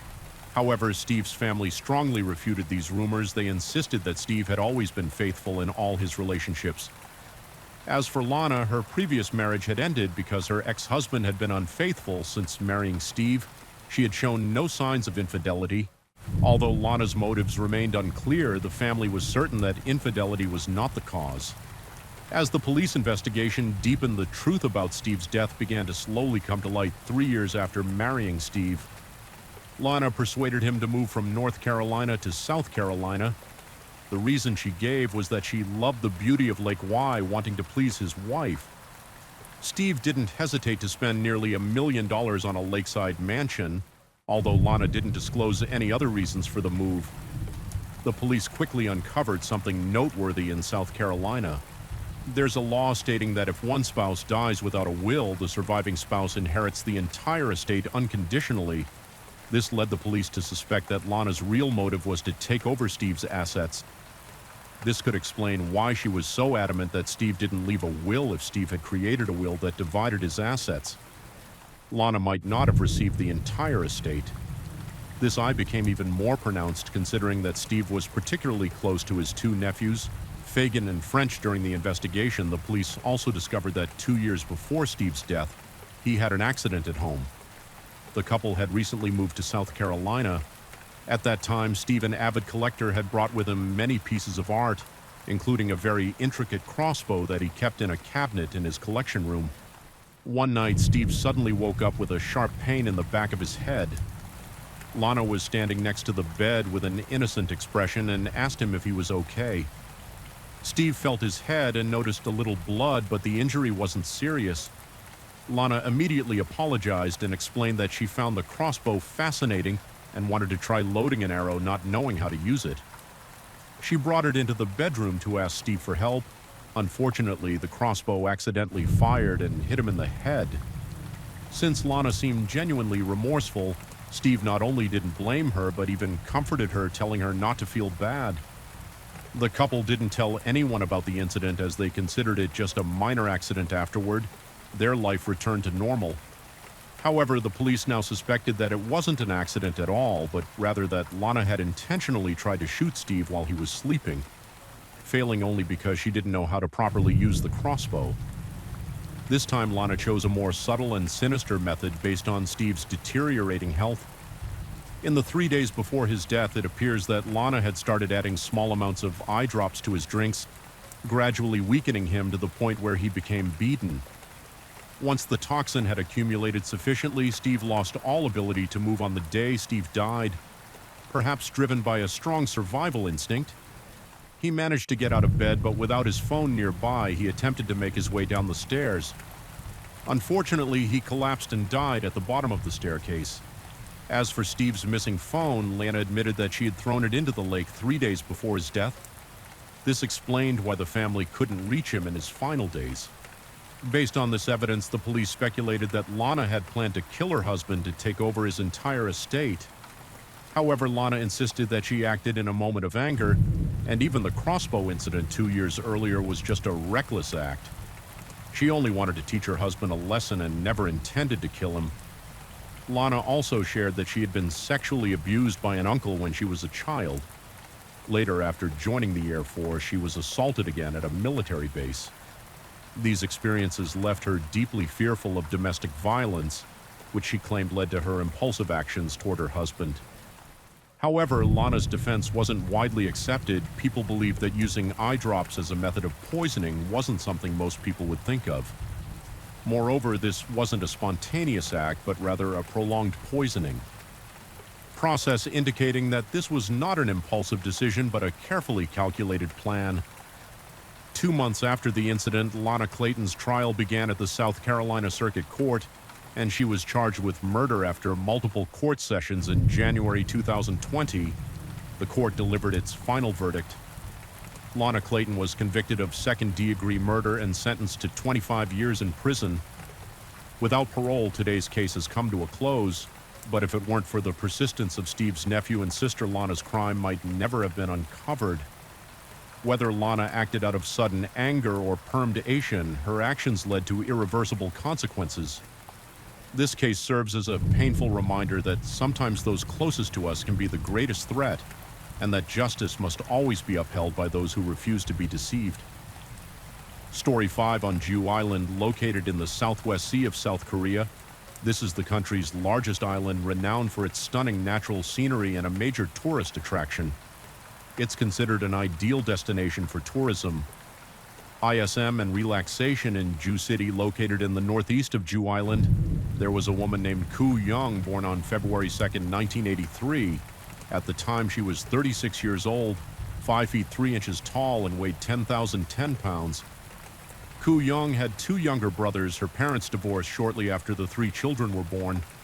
Her father ran a car rental business on Jew Island, and the family was wealthy, owning properties both on Jew Island and in Gimpo City. After the divorce, her father remarried, and Ko, along with her 2 brothers, lived with their father and stepmother. Koo Young was intelligent and had an outstanding academic record. Her classmates described her as having a normal personality, but being sweet and lively. After graduating from high school, she was accepted into Jeju National University, the best university on Jew Island, and one of the top 20 universities in South Korea. During this time, Ko aided in a volunteer event on campus where she met Kong, who attended the same university and was the same age as her. They shared similar interests and gradually developed feelings for each other, leading to a beautiful love story that lasted 6 years. They were inseparable, often volunteering abroad and traveling together. After some time of dating, the couple decided to register their marriage in June 2013. Finally, when they turned 31, they held a grand wedding on Jeju Island. After the wedding, they embarked on a blissful honeymoon. However, being in love and being married are 2 entirely different things. On the last day of their trip, just as they were about to fly home, they had a heated argument at the airport. The issue arose because the plane was about to take off, but despite her husband's urging, Ko insisted on going to the duty-free shop to shop. At that moment, the final boarding call had already been announced, and after a futile argument, Kong, angry, wanted to board the plane alone. However, according to airline regulations, since they had round-trip tickets for 2, both passengers needed to board the plane at the same time. Reluctantly, Kong went to find his wife, but by the time they returned, they had missed their flight. Once they returned to Jew Island, the tension between them temporarily subsided, and they began their new life together. At that time, Kong was pursuing his PhD and didn't have a full-time job. His primary income came from scholarships and part-time work. Ko, on the other hand, came from a wealthy family and didn't need to work. Her father would occasionally give her money. However, she spent lavishly, and Kong frequently complained about her excessive spending on unnecessary things. Moreover, their different family backgrounds led to changes in their roles within the household. Ko never took on any housework. Every day, Kong would work in the lab, and when he returned home, he had to clean up the trash in the house, the kitchen, and so on. Since becoming husband and wife, the couple began experiencing intense conflicts a year after getting married. In November 2014, they had a son. Raising a child added significant expenses, leading to a financial crisis for the couple. Ko was dissatisfied with their situation, and her temper grew increasingly irritable. Whenever things didn't go her way, she would scold her husband and at times even physically assault him. On one occasion, Ko was so displeased with something Kong did that she threw a cell phone at him, injuring his eye, although they had dated for 6 years before getting married and had a certain understanding of each other's personalities. After the wedding, Ko seemed to become a completely different person, aggressive and unable to control her temper. Kang's friends noticed that he often had scars on his body when one of his friends asked him about it. Kong explained everything. The friend was puzzled and asked, did she ever behave? Like this, during the 6 years you were dating, Kong firmly replied that she had not, and he expressed that it must be postpartum depression as she was under a lot of stress and would eventually get better, so he chose to endure his wife's unreasonable beatings without resisting. However, things did not improve for his wife once Ko picked up a sharp object and held their 1-year-old son in her arms. While threatening Kong, witnessing this scene terrified him. After 3 years of marriage, they continued to face ongoing instability in their relationship. Kong initially thought that his patience would eventually resolve things, but in the end he could no longer tolerate his wife's behavior and decided to initiate a divorce. The missing person is identified as Kong, 36 years old. Recently divorced and living alone. 2 days ago, on May 25th, 2019, he drove alone to meet his son. According to the investigation, 2 years after the divorce, Ko harbored resentment toward her ex-husband. Kong had repeatedly requested to see his son, but Ko always refused for various reasons. She even ignored his phone calls, and when Kong showed up at her house, she stubbornly refused to open the door, despite living frugally to pursue his PhD. Kong never failed to send Ko 400,000 won, approximately $300 each month, on holidays and his son's birthdays. Kong always sent gifts. He missed his son dearly and longed to see him every day. However, for reasons unknown, Ko consistently refused to allow any meetings for Kong. The 2 years without seeing his son left him feeling restless and agitated. Since Ko persistently prevented him from seeing his child, he had no choice but to file a lawsuit with the court in hopes of gaining visitation rights. The court subsequently ordered Ko to allow Kong to meet his son by May 25, 2019. Reluctantly, Ko agreed, though she was uneasy about it. On May 25, 2019, Ko and Kong arranged to meet. She would bring their son to an amusement park in Sego City on the southern part of Jew Island to meet him. This was the first time Kong would see his son after 2 years of separation. Kang's younger brother reported around 8 p.m. I called my brother, but there was no answer at 9:25 p.m. I sent a message asking if the outing had ended by 10:25 p.m. He replied saying, "It's done. I have some work to do at the lab and I'm on my way there. My phone is about to die."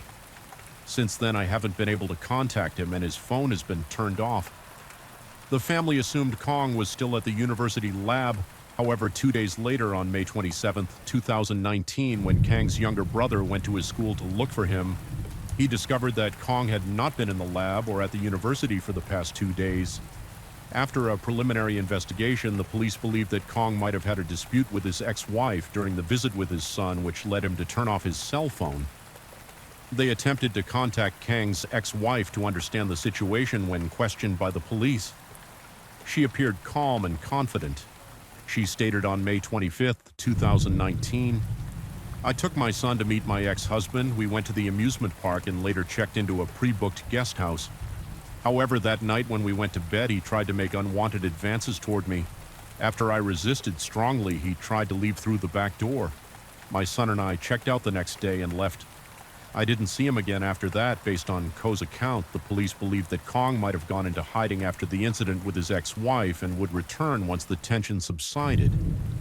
However, Kang's younger brother disagreed with their assessment, so he decided to personally investigate the guest house. Where his brother had stayed that day, he discovered that Ko had rented a guest house without surveillance cameras, but fortunately there was a camera about 30 meters away from the guest house with the permission of the nearby property owner. He obtained the surveillance footage, which contradicted Ko's story strangely. The video only showed his brother entering the guest house with no footage of him leaving. Additionally, he found that Ko had not been truthful, as the surveillance video revealed that Ko did not check out the next day, as she claimed. Instead, she stayed an additional day and a half before leaving the guest house. owner also mentioned that Ko had requested not to be disturbed during their stay. This further alarmed Kang's brother, giving him a very bad feeling. He immediately handed the surveillance video over to the police, which showed Ko and her son leaving on the morning of May 26, 2019, but there was no sign of Kong. Later, Ko returned to the guest house at noon on May 27, 2019. She left the guest house alone, carrying her luggage. Upon reviewing the video, the police realized that Kang's disappearance might not be as straightforward as they initially thought. Recognizing the shortcomings in the initial investigation, the case was immediately handed over to the Criminal Investigation Department. The investigators went to the guest house and conducted a luminol test in the room where Kong had stayed. Luminol is a synthetic organic compound that can detect bloodstains that have been cleaned and are invisible to the naked eye through the luminol test. Investigators found a large amount of blood in the living room, bedroom, kitchen, and bathroom of the guest house. They also discovered some bloodstains that were visible to the naked eye. Forensic tests revealed that the blood belonged to Kong Ko's ex-husband. Additionally, they found traces of sleeping pills in Kang's blood based on the evidence gathered. Ko became a prime suspect in the crime. The police then quickly raided Ko's residence in Cheonggi City during the search. They also found suspicious items in her car. However, Ko was not at home, and the investigators continued to monitor and stake out the area at 10:32 a.m. The following day, on June 3, 2019, Ko appeared in the parking lot of her residence. The police immediately arrested Ko on suspicion of premeditated murder. The next day at noon, surveillance footage shows her taking several garbage bags and a suitcase from the room, loading them into the trunk of her car, and then disposing of them at a garbage collection station around 1:30 p.m. Ko checked into another guest house and removed a large suitcase from her car. The surveillance video showed that she was still holding Kang's phone while chatting with her friend as if nothing had happened at 3 p.m. Ko changed clothes and left the hotel when she returned at 6 p.m. The police noticed that her hand was now wrapped in bandages. According to medical records, Ko had visited a hospital to treat stab wounds. The injury on the outside of her right arm was particularly severe and required stitches. In other words, during that time, Ko had continued dismembering parts of the body in the room and had accidentally injured herself 2 days after the incident on May 28, 2019. Ko went back to the supermarket where she had previously purchased the tools to return the unused items, including a bottle of cleaning detergent. She also bought 10 special garbage bags, a backpack, rubber gloves, perfume, and cosmetics at the supermarket at 8:30 p.m. Ko drove to the ferry terminal and purchased a ticket from GUJ Island to WO Island. The surveillance camera recorded her entire ticket purchase process.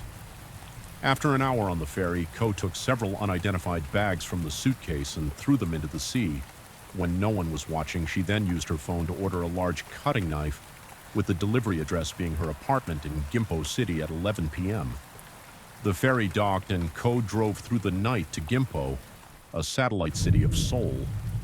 The next morning, she went to a supermarket to buy dust-proof clothing after returning home. Ko continued the process of dismembering the body, then disposed of the garbage bags at the apartment complex's waste collection station.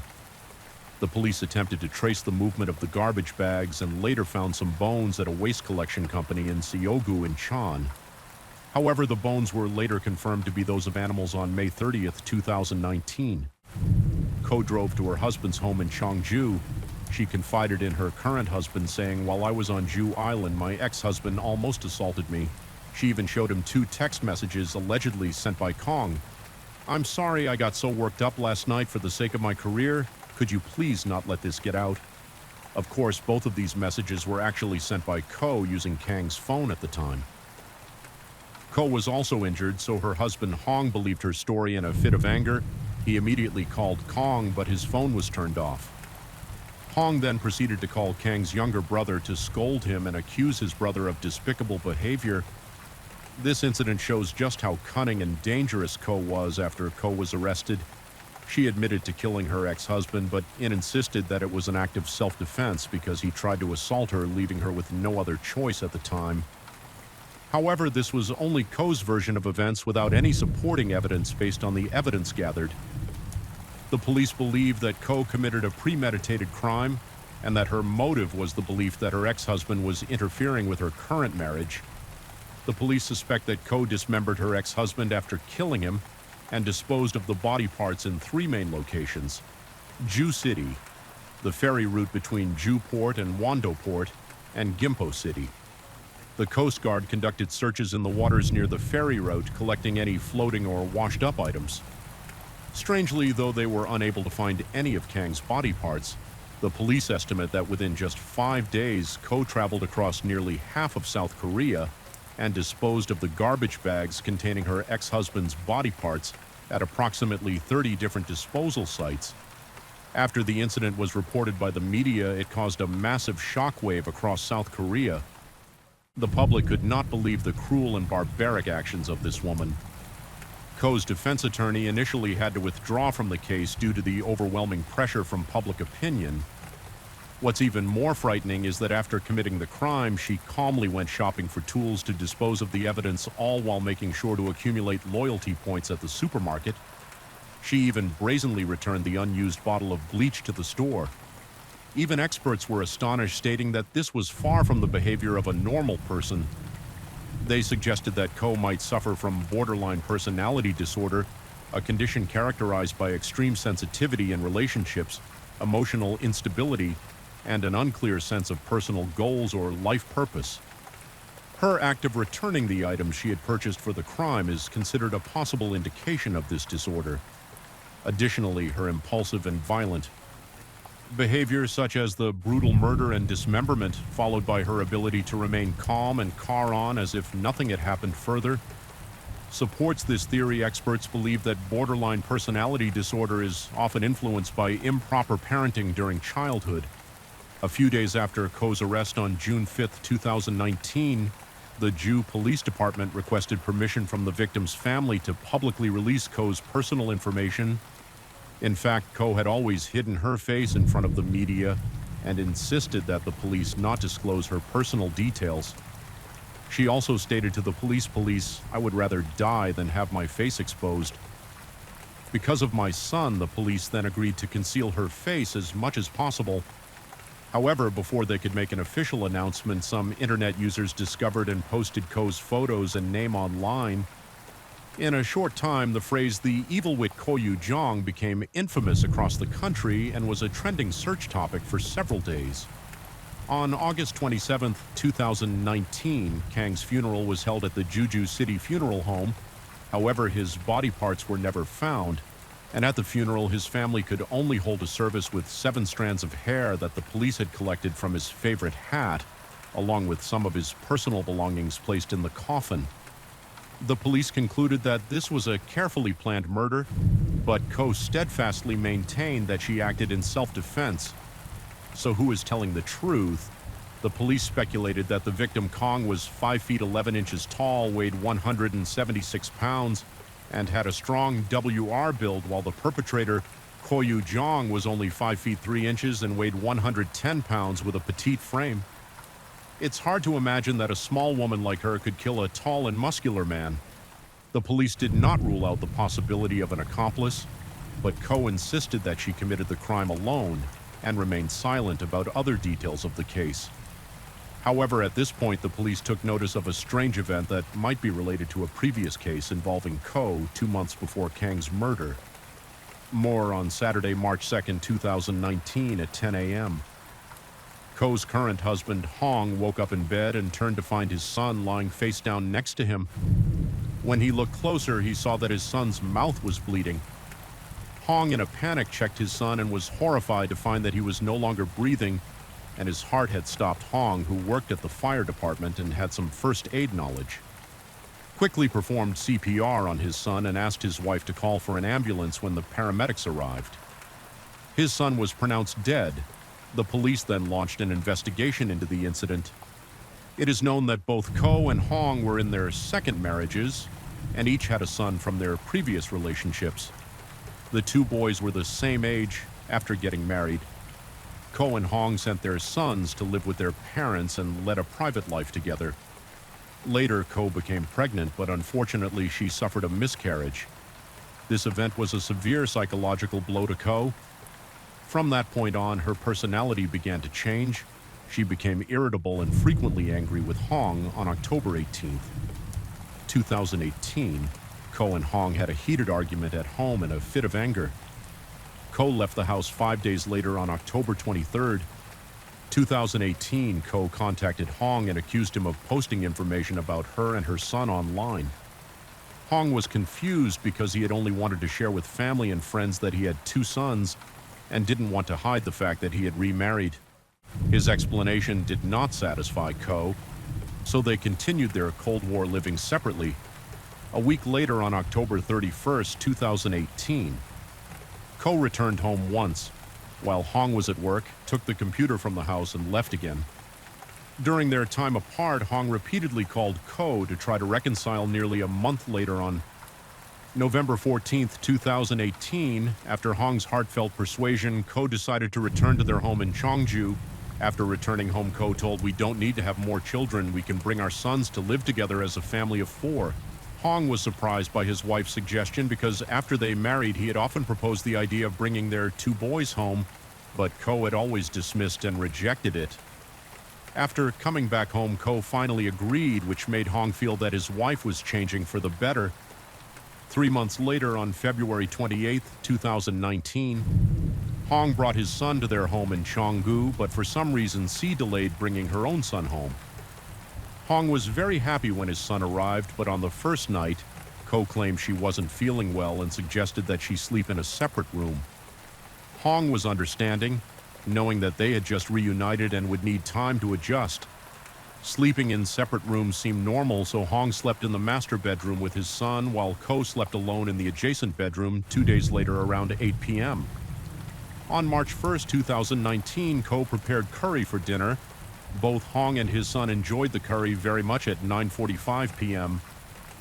Hong's son said he was sleepy, so Hong took him to bed after his son fell asleep. Hong went back to the living room to read at that time. Ko brought him a cup of hot tea. Hong enjoyed the tea while reading. Feeling relaxed at midnight, he started to feel sleepy and went to bed lying down next to his son and quickly falling asleep the next morning. Hong woke up as usual and saw that it was already 7:30 a.m. because as the curtains were still closed, the room was quite dark. He instinctively turned to check on his son, who was still soundly asleep beside him since it was a Saturday and he didn't have to work. Hong decided to sleep in until 10 a.m. When he woke up, he discovered that his son had passed away following the incident. The police interrogated both Ko and Hong. Hong told the police, "The night before, my son ate cur and played with me for a while. Before going to bed the next morning, I found him deceased. Quote, that night, I didn't sleep in the same room as my husband and his son, so I don't know what happened in that room. Nor do I know why the boy suddenly vomited a lot of blood and died." After the incident, Ko was quickly ruled out as a suspect, while Hong remained the primary person of interest for the Cheongju City Police. Some investigators believed that he had not performed CPR on his son. However, the paramedics who arrived at the scene that day confirmed that when they arrived, Hong was indeed performing CPR on his son. Hong was investigated 5 times by the police in connection with his son's death and even agreed to a polygraph test, which he passed successfully. The autopsy report indicated that the cause of death was asphyxiation, and there was no mention of any drugs or toxins in the body.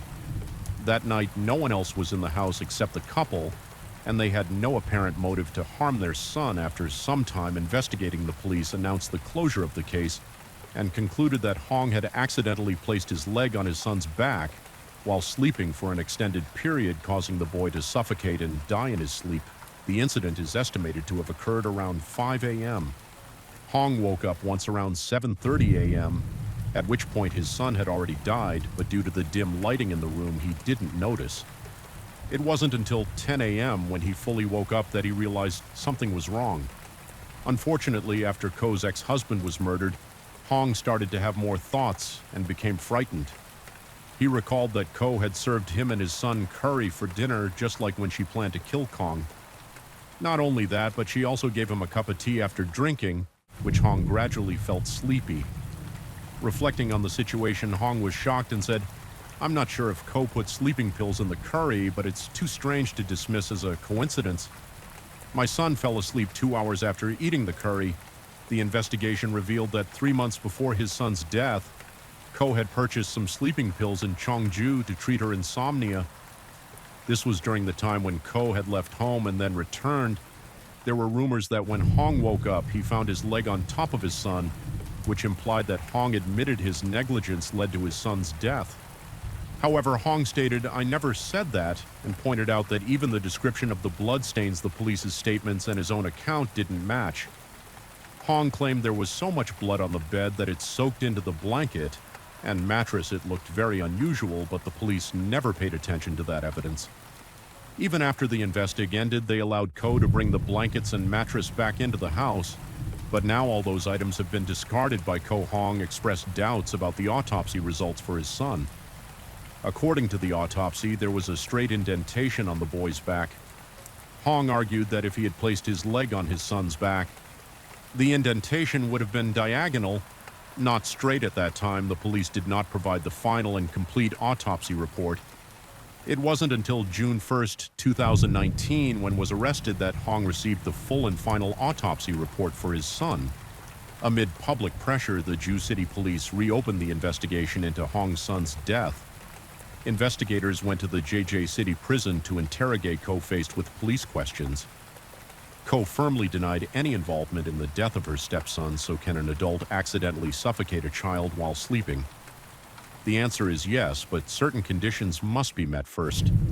The adult must be in a deep sleep. The next condition is that the child must be very small or particularly weak. Unable to resist external pressure previously, the investigation concluded that Hong's left leg pressed on his son while he slept on his side, causing the boy to suffocate. However, Hong stated that when he sleeps, he keeps a certain distance from his son. Even if he were to turn over in his sleep, he might only place one leg on his son, not his entire leg. Hong is 5 feet 11 inches tall and weighs 176 pounds, while his son was 3 feet 2 inches tall and weighed 53 pounds. The maximum weight of Hong's entire left leg pressing on a part of his son would be about 15 pounds. That weight would be distributed across the contact area between his thigh and his son's back, as well as the contact area between the boy's upper body and the mattress. The distribution of weight reduces the impact on critical areas of the child, such as the nose, mouth, or chest. Therefore, experts believe that the likelihood of the child suffocating under that amount of pressure is very low, unless the child was drugged or had his nose and mouth pressed into the mattress, preventing him from moving. If that's the case, then this was not an accidental death, but a carefully planned murder. According to the latest autopsy report on Hong's son, there was a small bruise on the child's back, believed to be caused by strong external force based on the shape of the bloodstain on the boy's face. It appears that this external force occurred after the child had already died, as there were no signs of struggle or movement that would have smeared the blood if Hong, who was sleeping in the room, is ruled out as the culprit. Then the only other possible perpetrator is Ko, who was sleeping in another room that night. She did not sleep, but waited for Hong and his son to fall asleep before taking action. According to the investigation, a week before Hong's son died, Ko had searched for the keyword suffocation accident online in the early morning of the incident. Ko didn't sleep, but Po posted a message on social media saying, "I want to sell some excess baby items," when questioned by the police. Again, Ko stated, "I woke up at 7 a.m., took a shower, and then turned on the computer to book a flight." If Ko went to the room with the computer, she would have had to walk past the bedroom where Hong and his son were sleeping that day. The bedroom door was wide open, and by that time, Hong's son had been dead for several hours. When questioned about this, Ko said, "I saw them both sleeping, so I didn't go inside, and I didn't notice anything unusual in the bedroom all night." The police then raised a suspicion, assuming Ko was the perpetrator and had put sleeping pills in the curry the night before. Why didn't the forensic doctors detect them? Regarding this, Hong provided the police with a new clue when Ko was in college. She studied biology and might have known how to make the sleeping pills undetectable before the incident she had died. Hong's hair and hair dyeing to some extent could affect drug testing in the body. Despite reopening the investigation and all suspicions pointing to Ko, There was insufficient evidence to charge her. Since Coe's arrest on June 1st, 2019, she has undergone more than 10 court trials. Coe firmly denied any involvement in the death of her stepson, only admitting to killing her ex-husband, claiming it was an act of self-defense to prevent an assault on February 20th, 2020. The lower court convicted Ko Yu-jong of murdering her ex-husband and sentenced her to life imprisonment on July 15, 2020. The appellate court upheld Ko's life sentence in November 2020. The Supreme Court once again upheld the life sentence in Kang's case from start to finish. No parts of his body were ever found, but Ko was ultimately convicted based on a chain of evidence formed from a series of other pieces of evidence. This case has been regarded as a classic example of a nobody case in the history of South Korean crime. Following the incident, Hong filed for divorce from Ko and demanded she pay $30 million, approximately $22,500. In alimony, Hong won the case and divorced Ko in October 2020. As for whether Ko killed Hong's son from a judicial perspective, the evidence seems insufficient, and perhaps only that wicked woman knows the truth from this case. We cannot deny one thing: modern society brings many pressures to people's lives. If someone develops distorted perceptions or feels they can no longer control their emotions, they should seek help from those around them in a timely manner. Otherwise, a distorted personality will only lead a person further down the path of crime like Ko. She single-handedly destroyed her own life and even the lives of her entire family. Her parents and brother will also be despised, hated, and perhaps shunned by society. They can no longer live peacefully in their current lives and may have to move far away to start over in a place where no one knows them as the rain gently falls and the night grows deeper. Thank you for joining me here at Mr. Sherlock Holmes. True crime stories remind us of life's mysteries and the importance of staying aware, even as we seek comfort in the quiet of the night. If you've enjoyed tonight's tale, don't forget to like, share, and subscribe. Let the rain carry you to a peaceful sleep, and until we meet again, stay safe, stay curious, and let the night watch over you.